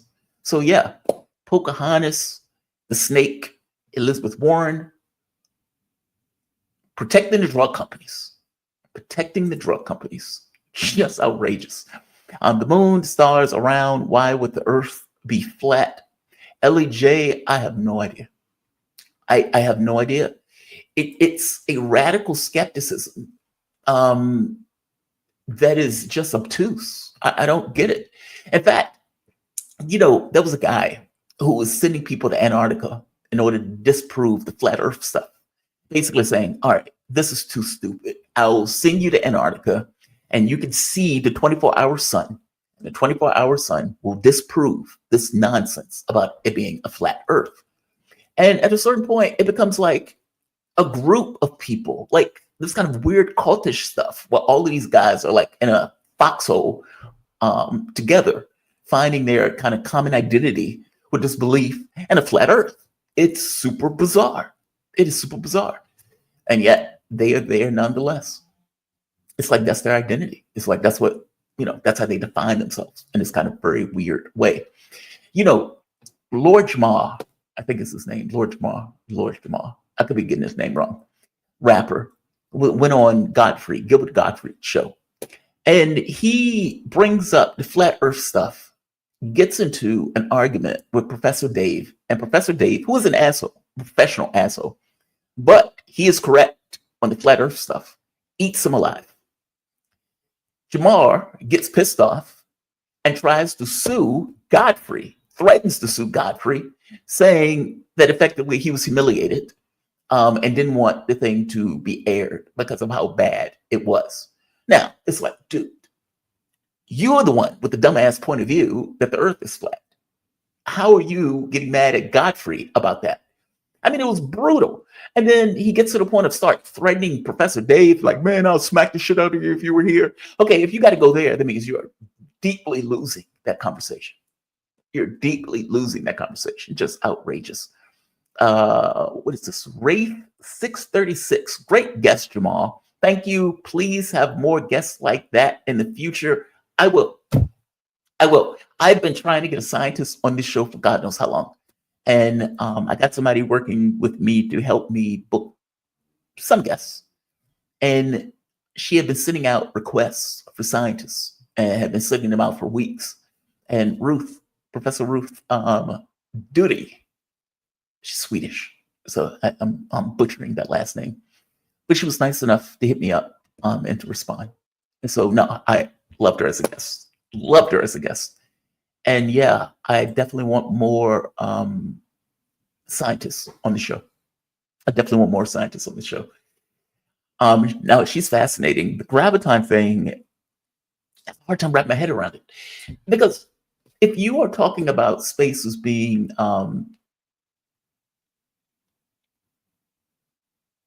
you got to realize how weird space is. It's not like you can have two people who are observing the same patch of space that will come to different assessments on how the length of that space, if that makes sense. I hope I'm saying that right. So one person could say, well, that is clearly a yard.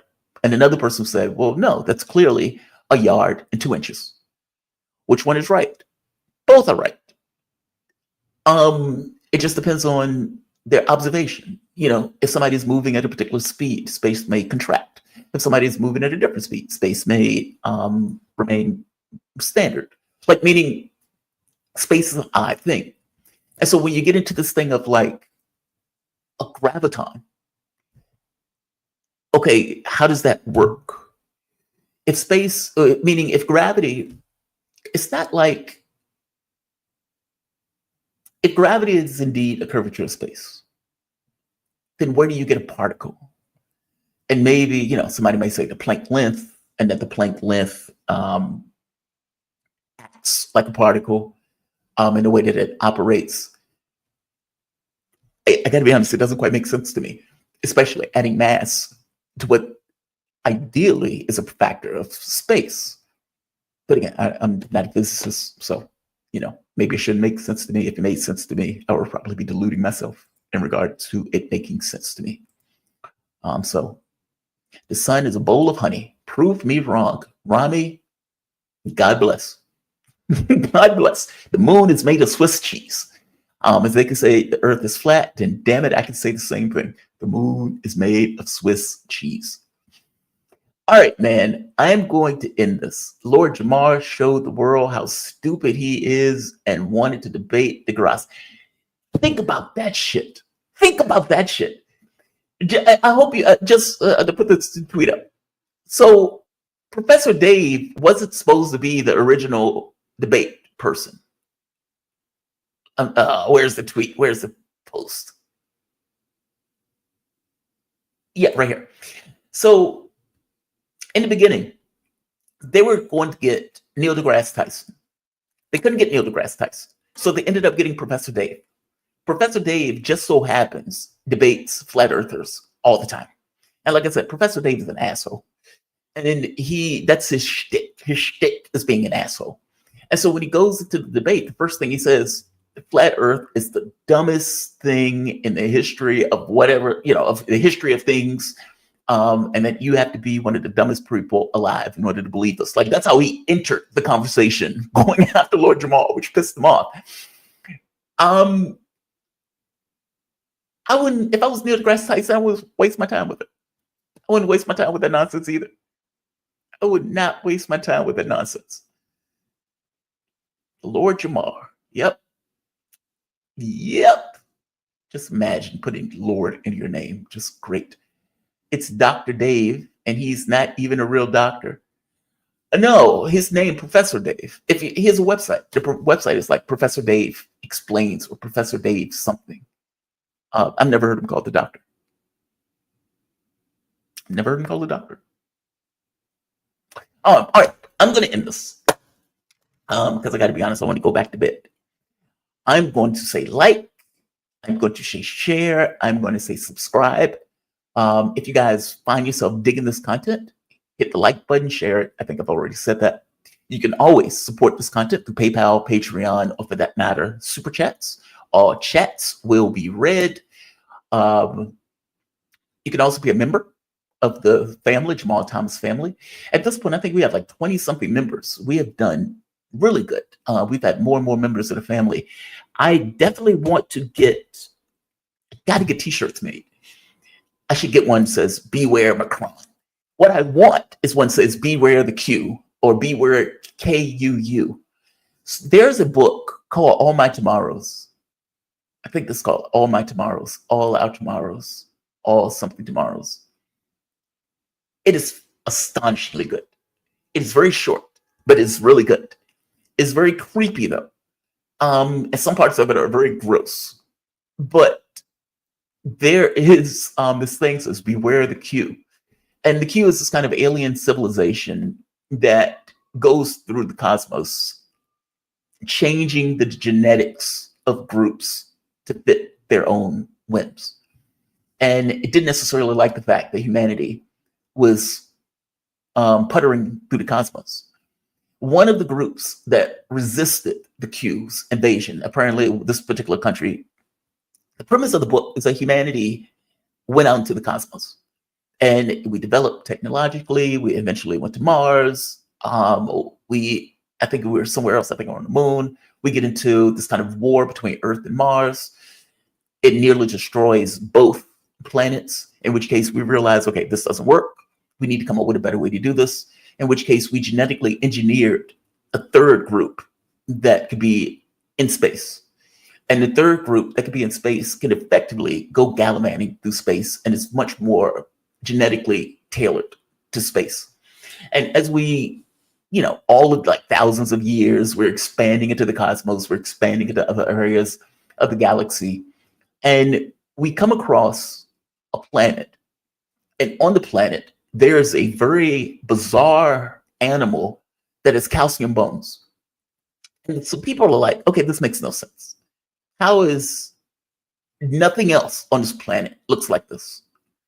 But this thing has calcium bones. This is very bizarre. This is very strange. And so the consensus was, okay, there's something else out there. There's clearly some other kind of civilization that we need to be aware of. And so Earth and human civilization beefs up its military capabilities. And so we develop all of these weapons, these astonishingly destructive, powerful weapons. And again, we're talking about a galactic civilization at this point, so you can imagine the scale of the weaponry that we can harness. None of it works. We come in contact with the Q. They utterly destroy humanity. And not just destroy humanity, they take it upon themselves to say, not only do we win, we are now going to just genetically change you to whatever we want, for shits and giggles, because that is what we do. And so they started to screw around with the genetics of humanity in order to create these kind of tortured creatures all throughout the cosmos, that if each creature saw each other, they would have no idea that they were even human beings, let alone this kind of common genetic heritage. And many of them at the point where they just, the creatures that they created were just astonishing. Like they were disgusting in some cases. But all of them had this kind of spark of humanity, even though the intellect and everything else had been effectively retarded. And so these groups had to go through another evolutionary spiral from where they were when the Q did that to them. The Q had apparently stayed there for like thousands and thousands and thousands of years. So we're talking about like maybe 1 million years where the Q lauded their influence and control over humanity in all of these different contexts. In one sense, they created, God, I'm trying to think of some of these creatures that they created. Like some of these things are just bizarre. Sometimes they would create a hunter and a gatherer. So they would change some human beings into something that looks more like wolves or something. And then they would also create other human beings that were more like gazelles. And so one group would go after and eat the other group. In other cases, they would cut the intelligence of the species. In other cases, they would have like these kind of cow type things that still had their intellect. And so they would still, like, they would cry. It was like you would have these moving, roving bands of animal human type things that would remember what they used to be And so they would just howl all throughout the landmass that they were in. It is bizarre. One group that resisted occupation by the Q apparently beat them back twice. As punishment, the Q turned the human beings into this kind of skin that was overlapping the entirety of the planet, but left them their eyes and left them their intellect.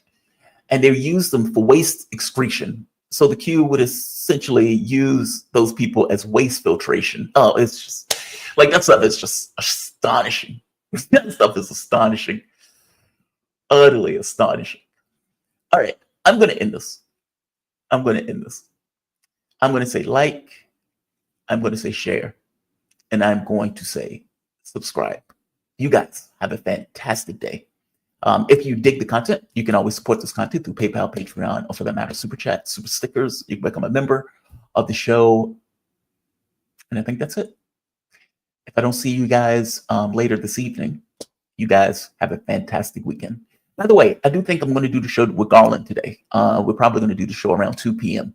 So definitely be around to check us out for that one. From my understanding up to this point, right now, Garland is still down for it. You all have a good weekend. I'll see you guys a bit later. Jamal Thomas Morning Show, episode 88. Signing off. We're going to have to do something for 100. Signing off, guys. Be safe.